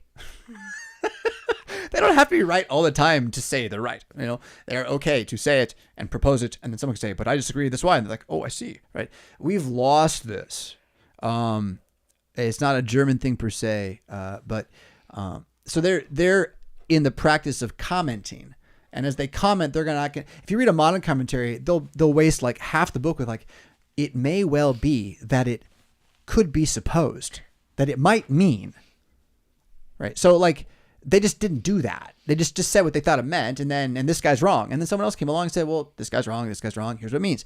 And you can get all wiggy about it. If you're trying to convince someone of your point of view, how you make that persuasion is not unimportant, but they're an old book and they've endured, as you've seen, because they put a certain flesh on the text that it makes it the picture. And when they describe the song of Israel in the temple and these pieces happening, it's enlivening. So good on you for reading that. I mean, are you a pastor? Most people aren't a pastor, wouldn't pick that resource up. I've recommended it often. The challenge with Keil and Delitzsch, you can get it for free. The challenge is that you have to kind of weed through. They have their translation, which is usually pretty interesting in itself, because then that's an English translation of their German by the guy who edited the series, right? So they did all this work, and then some other guy edited the whole thing, and a bunch of people translate it. Oh, different kinds of men than we have these days. But so you're going through how they have it laid out. You have to get through their translation, and then they have a whole bunch of notes that are effectively defending their translation. But it reads like chaos. I mean, if you're a lawyer, you might, you're trained to be a lawyer, you can probably make your way through that paragraph, and you won't know everything that was said, but you'll see what was going on. You'll know to skip it next time. And so other than that, just skip it, right? Skip down to where they start telling you what happened. And then they have a section where they tell you what they think it means. Mm-hmm. And then they'll maybe tie it to the next section. That's usually pretty good too, right? Sometimes they'll go off though on an argument. So they'll be, here's what it means. But Bob says this, and James says this, and Peter says this, and 15 pages later, they're all wrong because here's why. That might be interesting to you, but it might be way more than you're looking for, especially if it's about like Hebrew, grammatical shifts. And so you have to mine the resource. So good on you for doing that. And I do recommend, as a free resource, people do that. It's a project I'd love to see people pick up. I think it's just sitting there as low hanging fruit for someone to go in and pull out the good parts and then republish them on Amazon as a commentary. It's a very easy thing to do. I tried doing it once. The problem is very easy things to do when you are only doing one thing are hard to do when you're trying to do a lot of things. So I left that one behind a while ago. Yeah, I found Keil and Delitzsch to be rather accessible to lay people. The parts that you can read. Mm-hmm. Yeah. And it's not hard to decide whether you can read it or not. The paragraph with all the funny Greek characters in it. Hebrew in it, you just skip it. I mean, they don't have Greek. Oh, no, they do. It's Greek, Hebrew, Latin, Syriac, Arabic. I mean, there's all sorts of stuff and they'll then throw in there. sometimes they'll say, well, and Luther says this, but we think, and I thought that was kind of cool. Mm-hmm. Mm-hmm. So. And they'll quote Calvin too. So yeah, they're good stuff. As a whole, question. Did I answer the final question on that then? So yeah, we did. Second is going to be like it though. This where it says, I've been praying the Psalms upon your recommendation. I've been struggling with what is probably a simple concept. The Psalms often pray for the downfall of the wicked, aka my enemies or the enemies of Jesus. And I know that Christ judges here on this world and in the final day, and the wicked will fall. Yet Christ says, love your enemies. Going on to say that God has everything in control, so we should not, that's the moral approach to that we need not worry about who prospers or who doesn't. I believe both work in tandem, but it's difficult in my mind to see how they work together. Am I right in reading it that praying for God to bring about the downfall of the wicked is in love? Yeah, that's right. Because their downfall may bring righteousness in its place. Yep. And potentially save them before the day of judgment. That is also possible, though not the primary reason, but is a side fruit in that God is merciful. I'm afraid I'm still battling many decades of hippie Jesus brainwashing and would love your insight. Yeah, I get it. And you are, and it's sad what they've done to our Lord.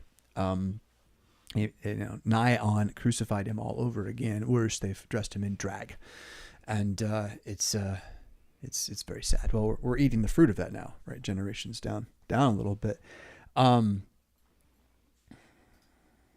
about how I want to go at this one.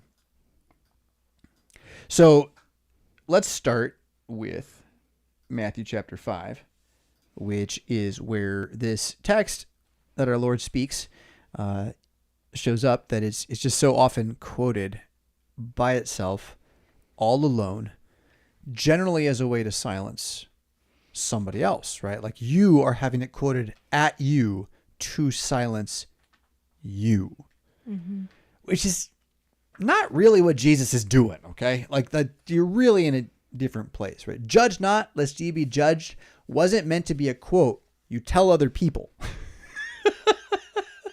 like on the last day, that one's going away you weren't expecting if you've been saying it to people. I'm just going to say, it's like, you got to, well, yeah.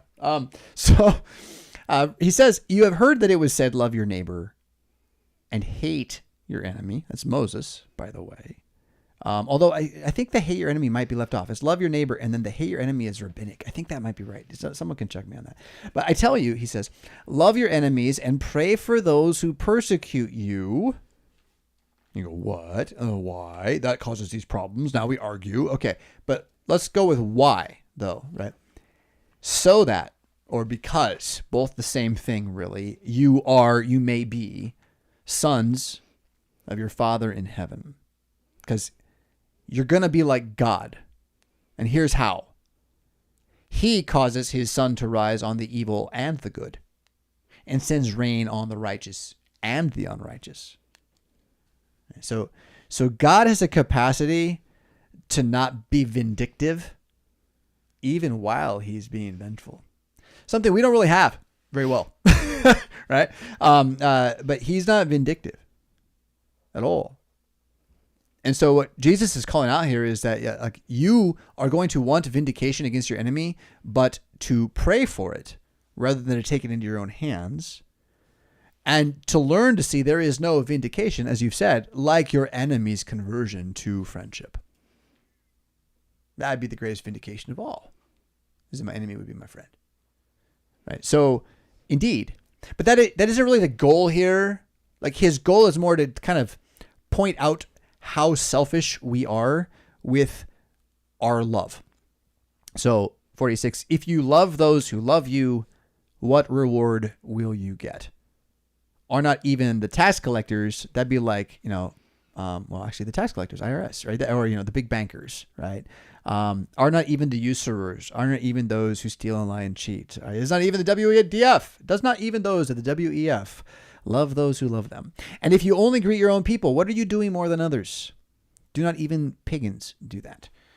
Be perfect, therefore, as your heavenly Father is perfect. That word perfect does not mean perfect. It's not the word perfect in English at all. Not anymore. It means complete, filled up, full, right?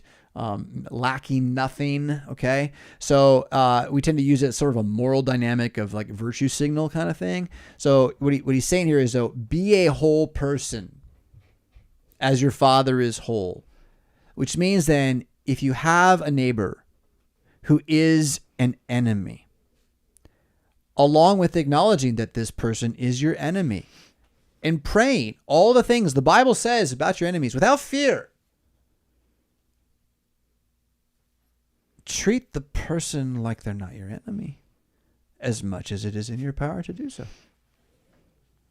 It doesn't mean give up your duty and your vocation. It doesn't mean sacrifice your children so your enemy can triumph. That's evil.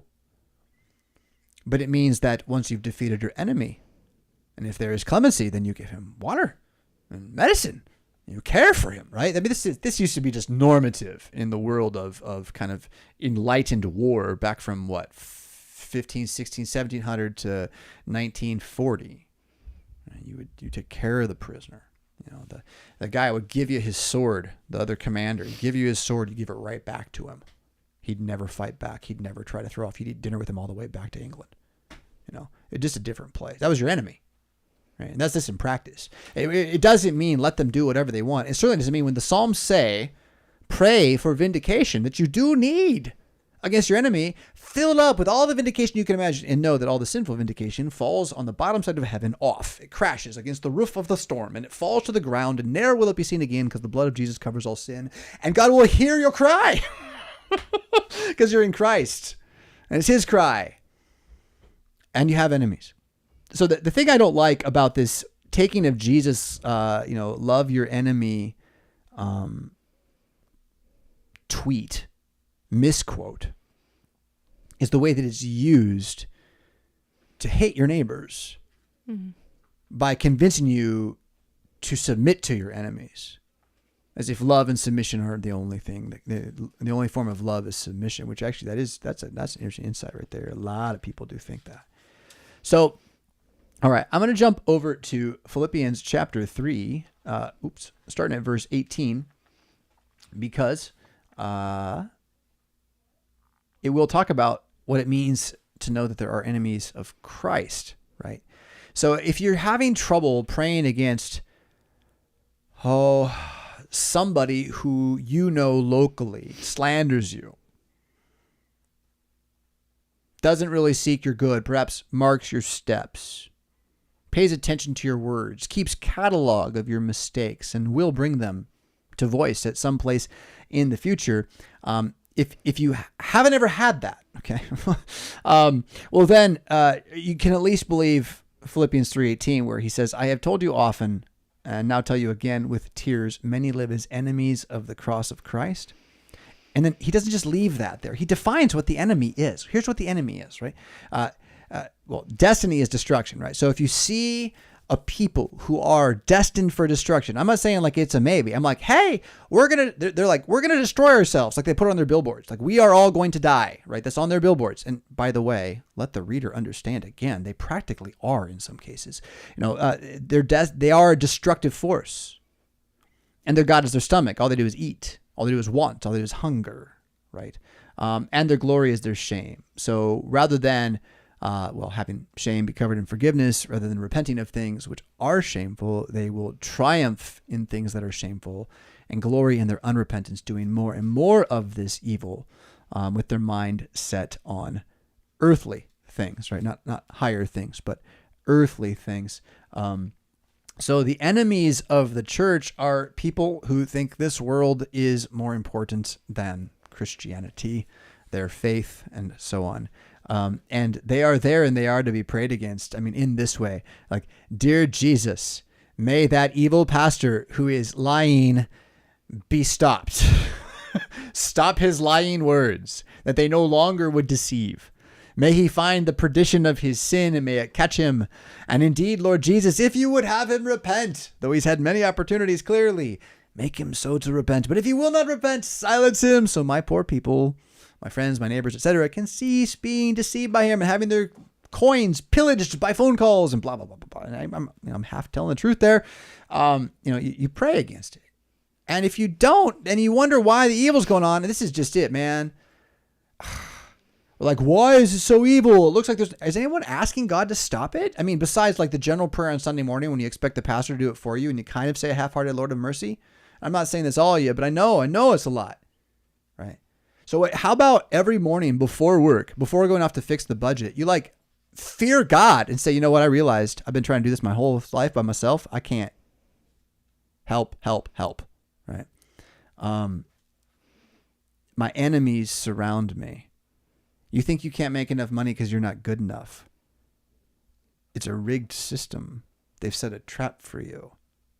If you're not going to pray against them, it's just your feet are going to stay in the snare. And again, that they've tricked you into not praying against them by convincing you that somehow it's like mean to defend yourself by asking God to stop your enemies, which indeed, at a certain point, probably means destroying them if they are that wicked. Right. So like when you're David's enemy, right, you're not just like Jobab's enemy from Nazareth. Right. Jobab has enemies and that matters. But if you're David's enemy and you win, guess what? It doesn't just hurt David. It hurts Jobab too. It hurts everybody because David's in a place where his enemies matter more, right? And so, again, the enemies of Christ are the chief enemies. Your enemies matter within the life of the church, especially. The enemies of your congregation matter. The enemies of your town matter. Right? And all the text of the scripture is there for you to consider these earthly things are in God's hand, right? Where we wait our Savior, Jesus, from that place. So we don't put our hope in the present, but we certainly pray about it. I'm going to take us through some of Psalm 55 here, which does get into a personal enemy, a personal betrayal, but I want to leave this in the language of the wider picture here. But this is currently, I don't know, my favorite, I lost the word for it, imprecatory. That's it. Imprecatory psalm. So an imprecatory psalm against your enemies. Give ear to my prayer, O God, and do not hide yourself from my supplication. Attend to me and hear me. I am restless in my complaint and moan noisily. When do you know you're not praying against your enemies enough? Are you restless? Do you have a lot of complaints? Do you moan? Okay, well, chances are you got enemies. You don't even know it. Like, you've been taught everyone's your friend because you live in America. It's a lie. Okay. You moan. So God, listen to me. Verse 3, because of the voice of the enemy, because of the oppression of the wicked, for they bring down trouble upon me, and in wrath they hate me. So I don't know. I guess, you don't see any oppression from the wicked in the world today that like we should ask God to stop? Or like no one brings down trouble on you? Like, they're not going to sell cars after 2025 or 2026 without a kill switch in them? And as much as that might be a good idea, I found the more switches in my car, the more stuff breaks. Now the government's going to be in charge of the switches in my car. I call that bringing down trouble on me. I didn't ask for that. I understand. Road's dangerous. I get it. But like, you see what I'm saying though? Like, they bring down trouble on me. I didn't ask to go off the gold standard. I didn't ask to have the IRS, what did they do?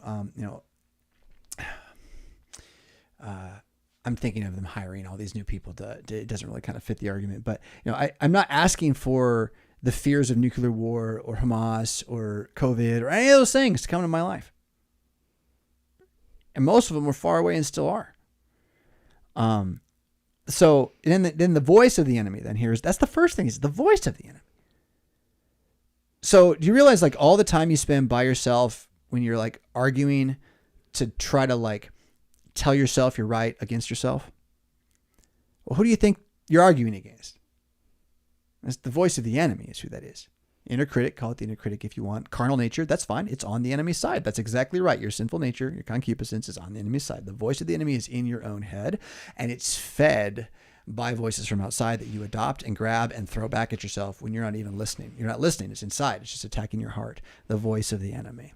So every story you listen to, every psychology myth you believe, every this and that, every new thing you subscribe to, all of this, right? It compiles into a voice that the crow, the dragon, whatever you want to call him, the scorpion, he's able to use you, poke you, so you'll use against yourself, right? And is built upon your knowledge of the hatred of the world around you and the wrath of the enemy, your fear of man. It's really built on your fear of man. So it goes on, my heart is pain within me. You better believe it. Terror of death falls upon me. I mean, does it not? I mean, people are wearing masks. Terror of death's on them for sure. Fearfulness and trembling have come upon me. Horror has overwhelmed me. So he's just expressing the depth of his situation, which I think anyone in America today who is not watching mainline TV has to realize. And actually, even the mainline guys are like, crazy bad on the other side. So like, so I said, oh, that I had wings like a dove, I would fly away and be at rest. I'd wander off and remain in the wilderness. There's a Salah there, but I just go on, hasten my escape from the windy storm and tempest. In the mornings when I get to that part about wings like a dove, before Alaska, I always thought it was a weird phrase, wings like a dove, because doves aren't, I don't know, cool enough for me or something. But since Alaska, the dove part doesn't matter. It's just, oh, that I could go so far away. Because I remember being on that boat with our friends, and we were out and they showed us the glacier and we fished and it was amazing. And more than once, but I remember specifically once, there was this like little tiny island off of a big tiny island. Maybe it had 4 or 5 trees. And I was like, I want to live there. I want to build my cabin right there, my castle helicopter landing pad, whatever. But like, oh, that I had wings like a dove. Why would I want to live there? There's nobody else there. Why would I want that? The oppression of the wicked. I mean, they can't turn off my electricity if I don't have any. Can't poison my water supply if I'm drinking rain. And there are people up in Alaska trying to get to that spot, by the way. And I'm not saying that they're wrong. I'm saying that the emotion of needing to escape is pretty common. And that's what this is about, right? Is the emotion of needing to escape. Now, why? Again, verse 9, the second half, I have seen violence and strife in the city. Day and night they go around on its walls. Iniquity and trouble also are in its midst. Destruction, oppression, and deceit do not depart from its streets. I don't know what city you live in where that doesn't describe your city, but that describes every city I've ever lived in as I look at it. I mean, I can think back, and as a kid, I'm sure I ignored some stuff, and maybe it was better in the 90s. But now, I've lived in a number of cities as an adult, West Coast, East Coast, middle of the country, and it's just getting worse. It's more of that. And then I kind of jump down to the end of verse 15. Wickedness is in their dwellings.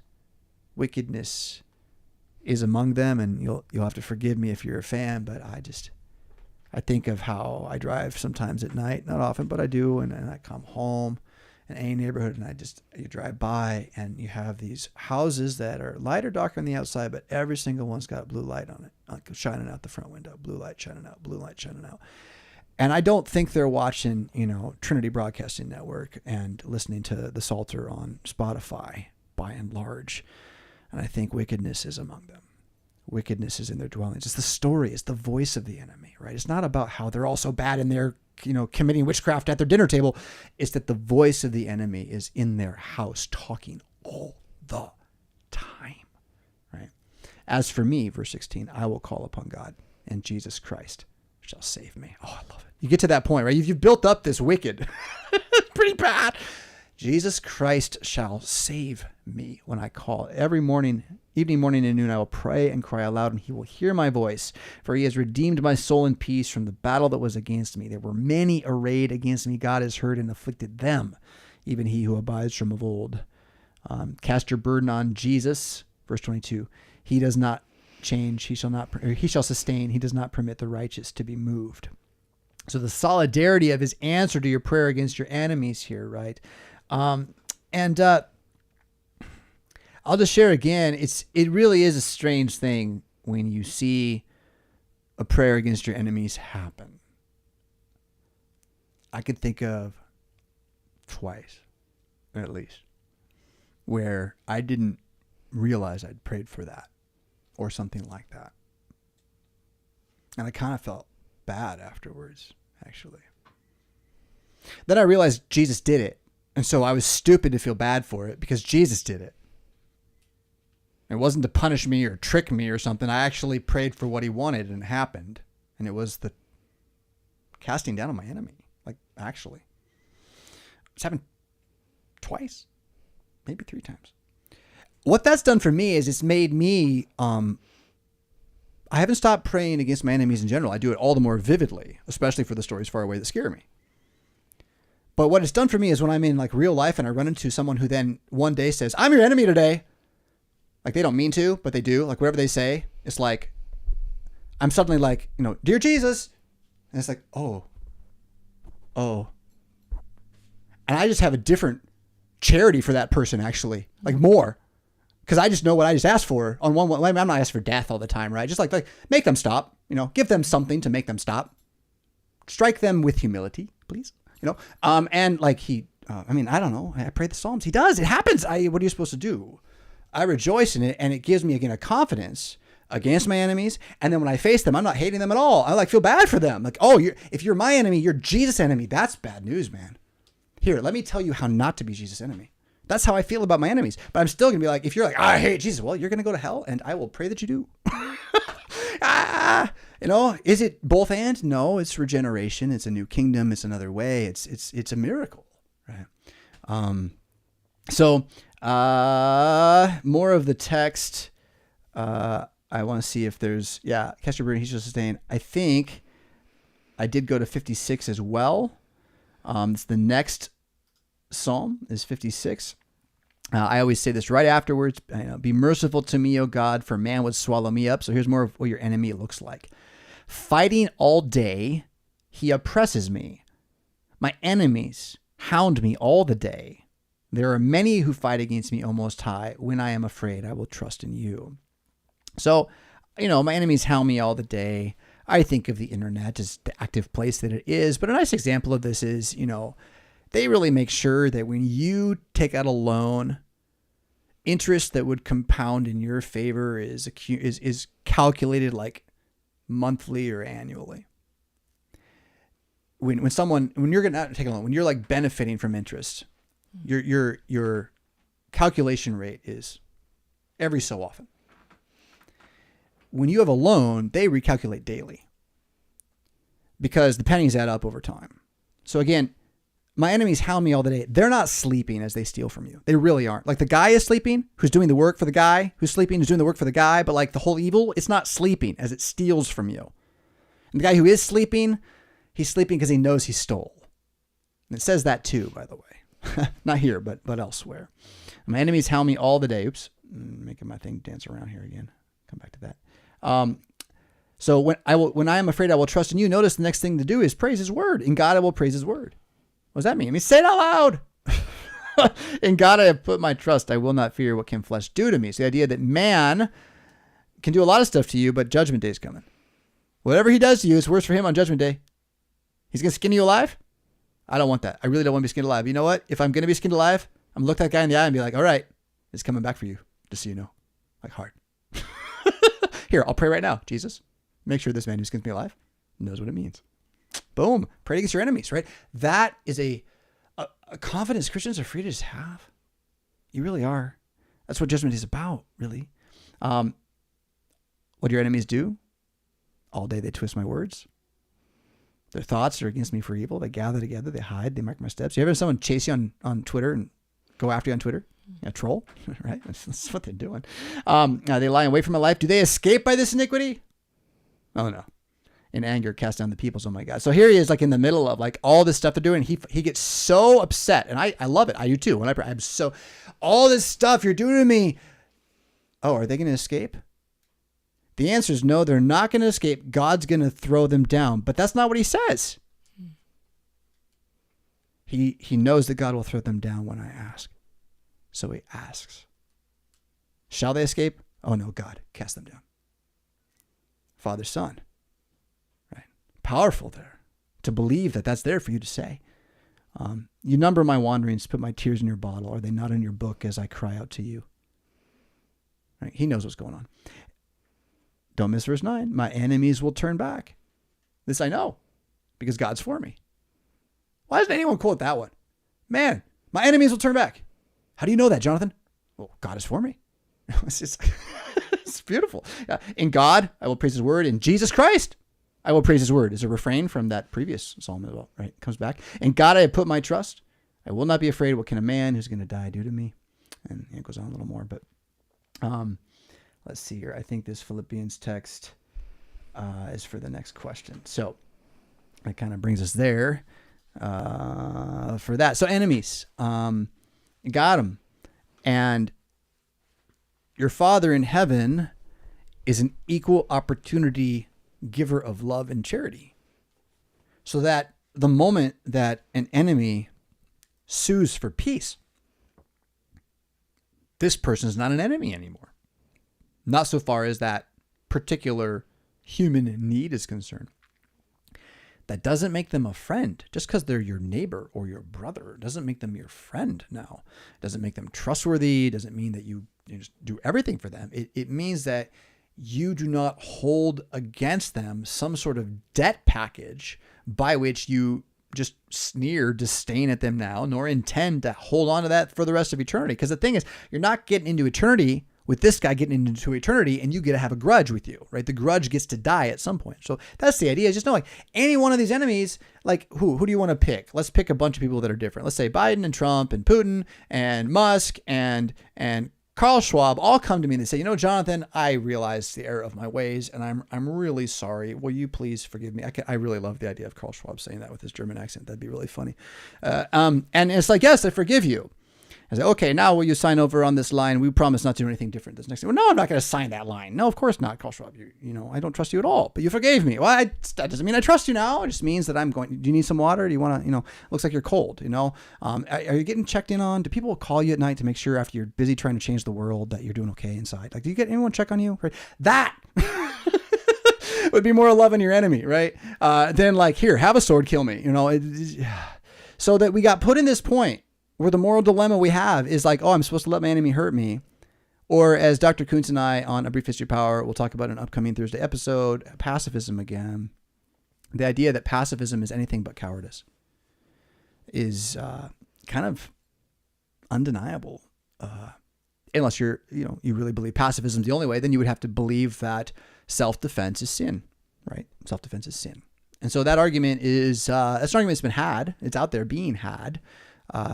I'm going to contend, it's pretty obvious that self-defense is not sin because duty is duty, honor is honor, good is good, love is love. And how's a father going to love his child if he can't sacrifice by getting in the way, which would be a form of self-defense, wouldn't it now? So, it's other person defense, right? And so group defense, life defense. It is imperative for men of Christianity right now to look at Jesus, the man in the text, and believe he is a man in the text. Read the text carefully and do what he says. So love your enemy. Do it. What does it mean? I don't know. Well, who's your enemy? It can be different depending on your enemy.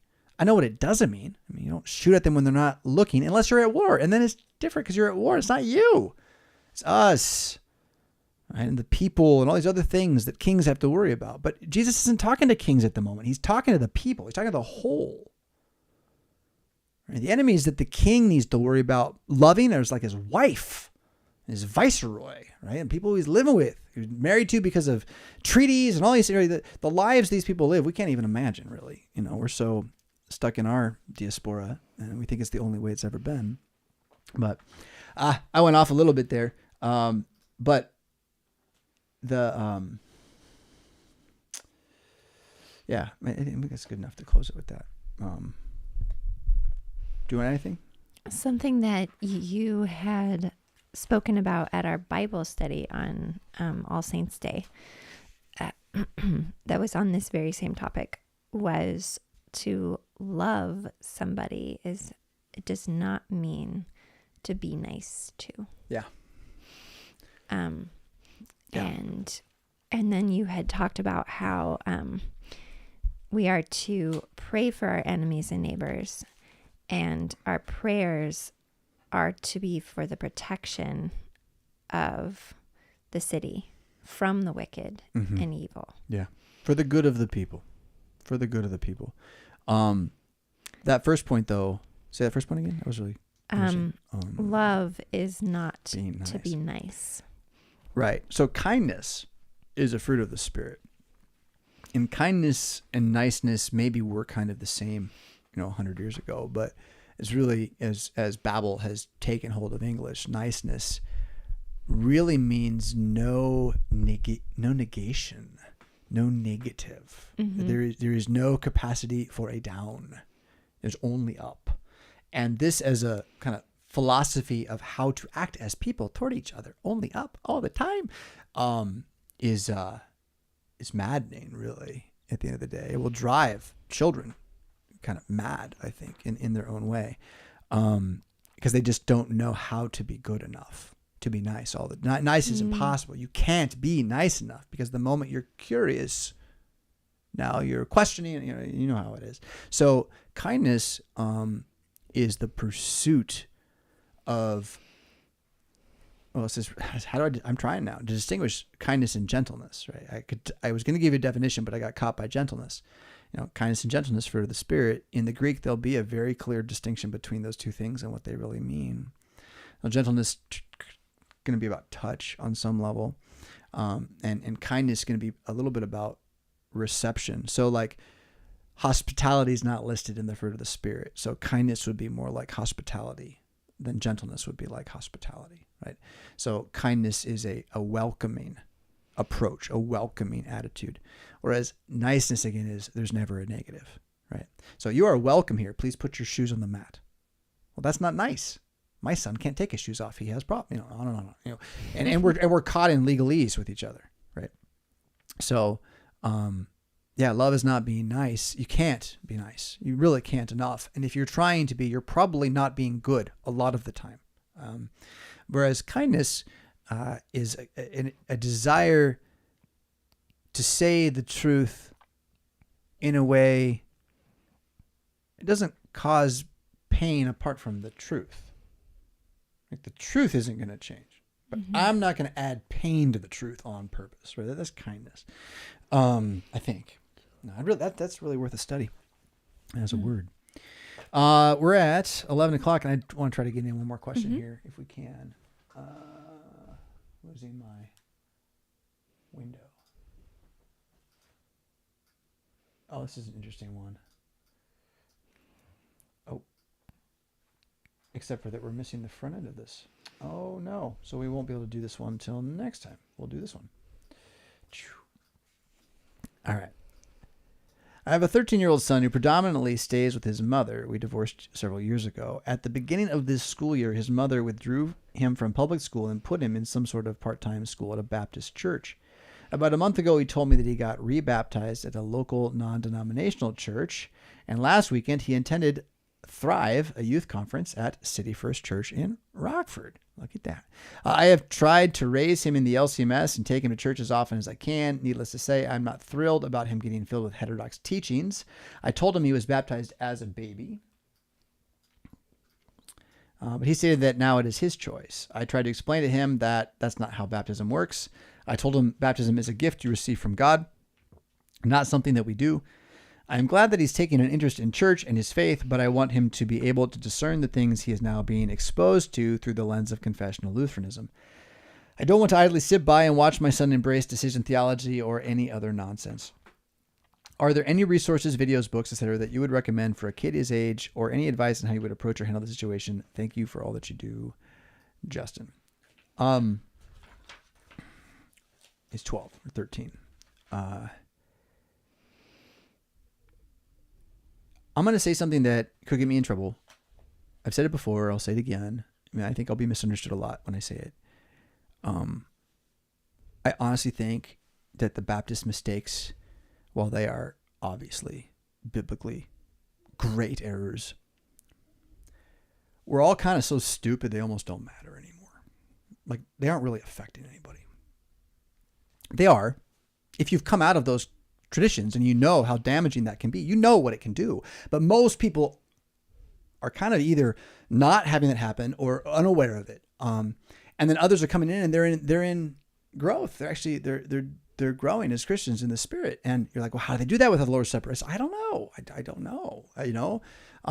We call it a felicitous inconsistency. That's all I got from our dogmatics on this one. But so why do I say this? Am I saying, oh, it's great? No, I'm not saying it's great. It's not great. But I do know that our Lutheran churches aren't exactly keeping our kids Christian either. Like as a whole. So it's not like just raising them confessional Lutheran was going to do anything. I mean, we got to own this. Have you looked at the numbers? Look at the numbers. I mean, is everyone unaware of this? And so there's that. So like you say, well, the kid's interested in church. That's probably good. He thinks Jesus is important. That's probably good. And if right now you're like, no, he's not going to understand why. I'm not saying you can't hold on to those no's in your head and be like, okay, no. But then why don't you feed the good and believe the bad won't last? Because it can't. And that's the thing about the Baptist errors. They actually can't last. So if there's another 1,000 years, I think all those errors are gone because they can't endure nature. I honestly believe that. Gnosticism's too weak. But again, I'm not saying that therefore teach it or ignore it. I'm saying rather than try to prune the bad branch behind the defense systems, why don't you water the good root you can see? So getting him his own Bible before they give him one of theirs. New King James, leather, carryable, not too big, no study note thing, none of that. Don't make him have no pretense. You just tell him the word, the word, the word. Look, I'm so glad you're going to church. Here's a new Bible. Listen to what they say. Read the word. That's what he needs, right? So that approach is going to be hard because you're going to see all these things that are like albatrosses. They're like symbols of things that mean horrible things to you, like his rebaptism. His rebaptism to you means a denial of the gift of baptism. But you know, it doesn't mean that to him. To him, it means he was baptized.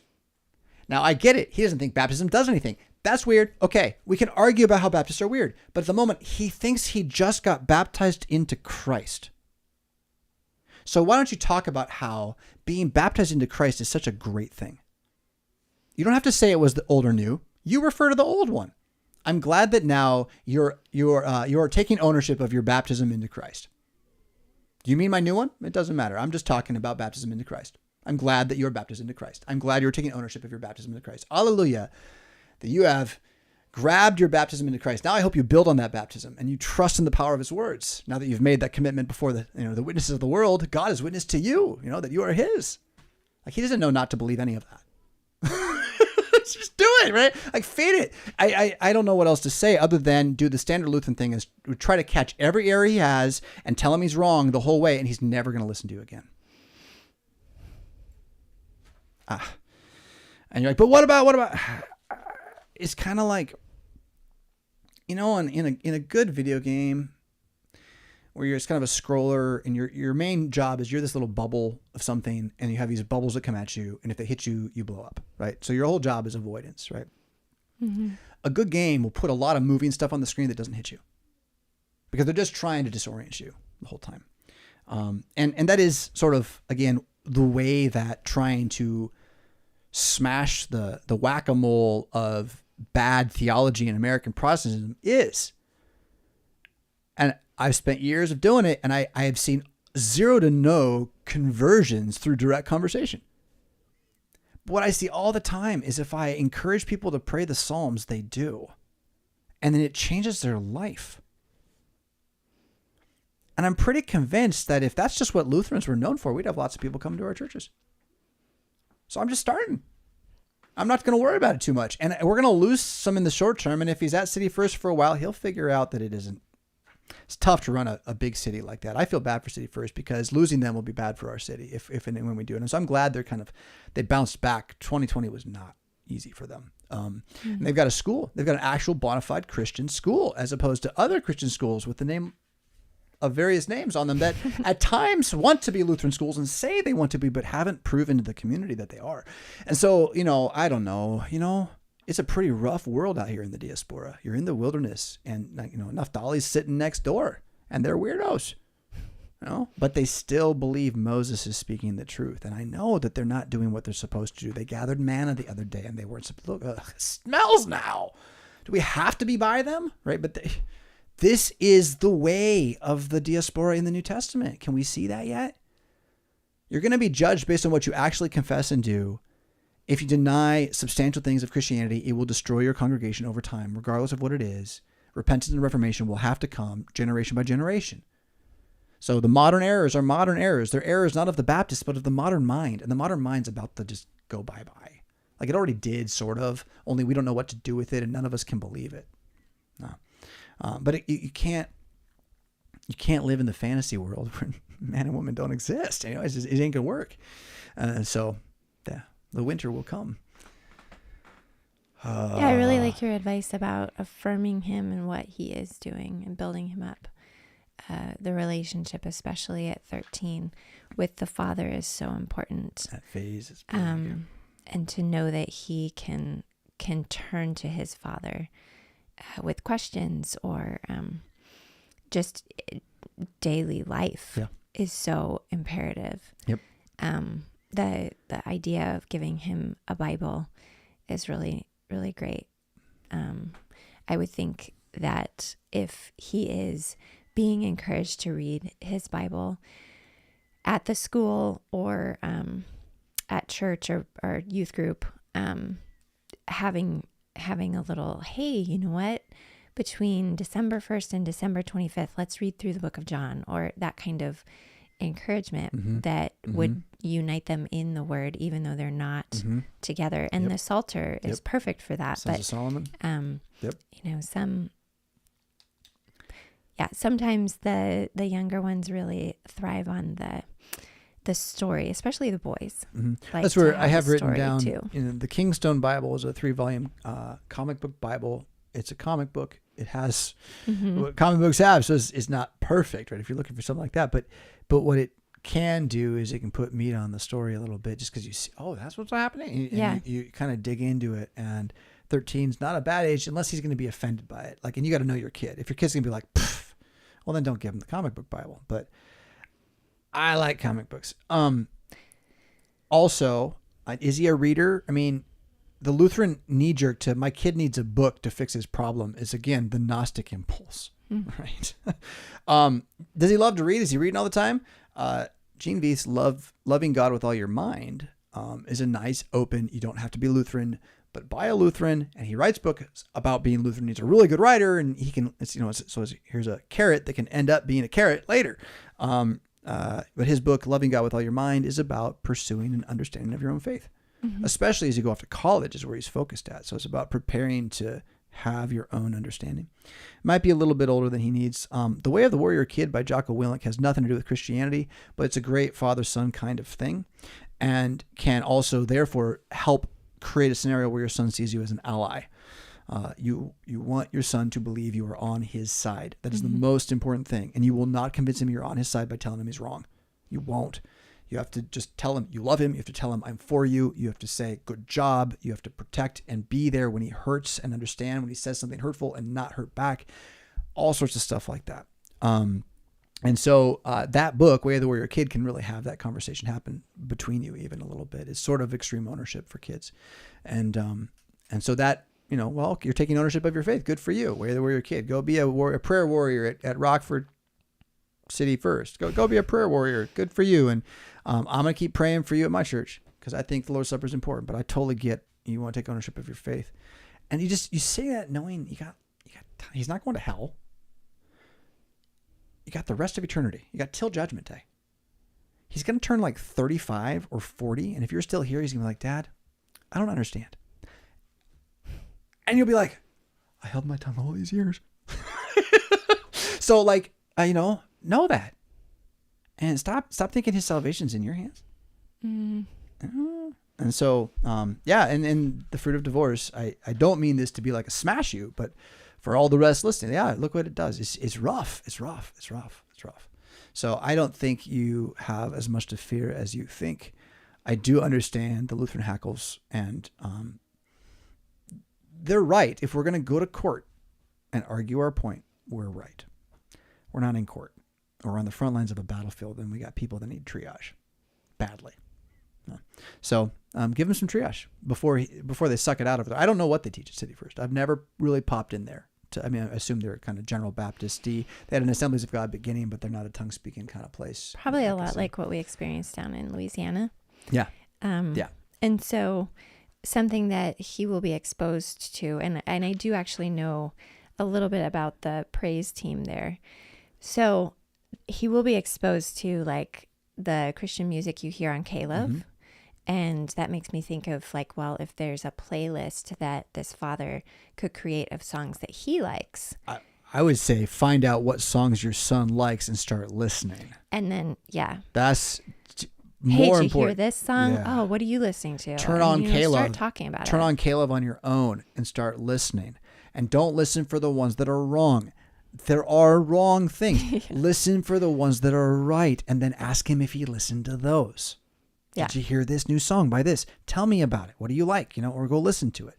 Feed his faith that way. I am unashamedly giving my kids Christian music. Unashamedly. It's made a big difference in their life. I can't even explain it. Yeah. They're reading the Bible every day too. So they're not just, and it's not whatever, but like, it's our ghettoing of ourselves turned us into kind of inbred fools. And it isn't that we want to open our communion fellowship to everybody, but we definitely need to stop being so kind of like germ reactive to heterodoxy. Like it's not COVID, or maybe it is. It's not catching.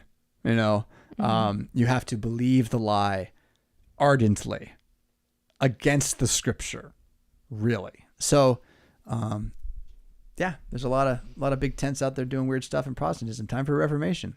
That's my game with Sons of Solomon. And again, get him into that. Like, that's like, golly, I honestly, I have it in my head. I really want Sons of Solomon packets infiltrating every megachurch in my town. I want all sorts of Sons of Solomon over there. I don't want them to know it's me. I want them to do it their own. Well, you're going to let them just do it? Yeah, I think the Proverbs and Psalms are that powerful. You don't even need me. Absolutely. Yeah, the concept of giving a resource to a child is not as effective as arming yourself. Yeah. So, reading up on the Augsburg Confession and knowing what we believe as Lutherans, so we can say when he's 30, hey, yep, we believe this, and this is why. Looking into what you wrote in Echo about the different segments of Luther's Small Catechism and how it all flows together and links together. And then going into Without Flesh and understanding having a deep knowledge and wisdom about the Lord's Supper then can just foster those conversations when they arise. You don't have to go and seek them out, but when he has that relationship of trust with you as his father, then you're armed with knowledge and wisdom that can lead him. We're going to have to wrap it up here this morning a little bit early, trying to again make use of the late fall weather here to finish up some pre-winter work. There's the proverb, take care of your outside work and then your inside work. And some inside work is more like outside work than other inside work, and you'd rather do it in the summer than in the winter. So a little bit of that today as we wind up our fall. But thank you, all of you who have been here with us and continue to support RevFisk.com. You can subscribe there to the newsletter if you would like to support us financially. Also, subscribestar.com/RevFisk, good place to go. And all the other stuff you can find, from Stop the White Noise to Save to Brief History of Power, Mad Christianity, you can find at RevFisk.com via links there at the top. So don't wallow in the muck with those who have no hope. Lift up your head as you see the day approaching. You found Stop the White Noise with Jonathan, and I'm Meredith. Yeah, hyper. Ready to go. You found Stop the White Noise with Jonathan and Meredith. I am Jonathan. And I'm Meredith. Jesus Christ is risen from the dead. That means you have been paid for. That makes you immortal now, and he's not going to be long anyway. Rock on and hallelujah.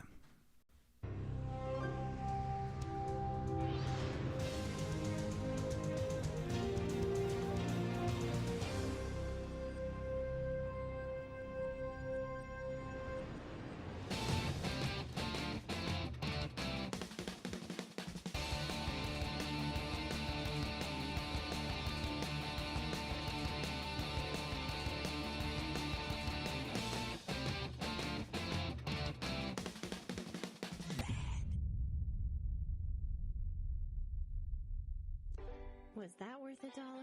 Click the Patreon link in the show notes to sign up. Pretty please?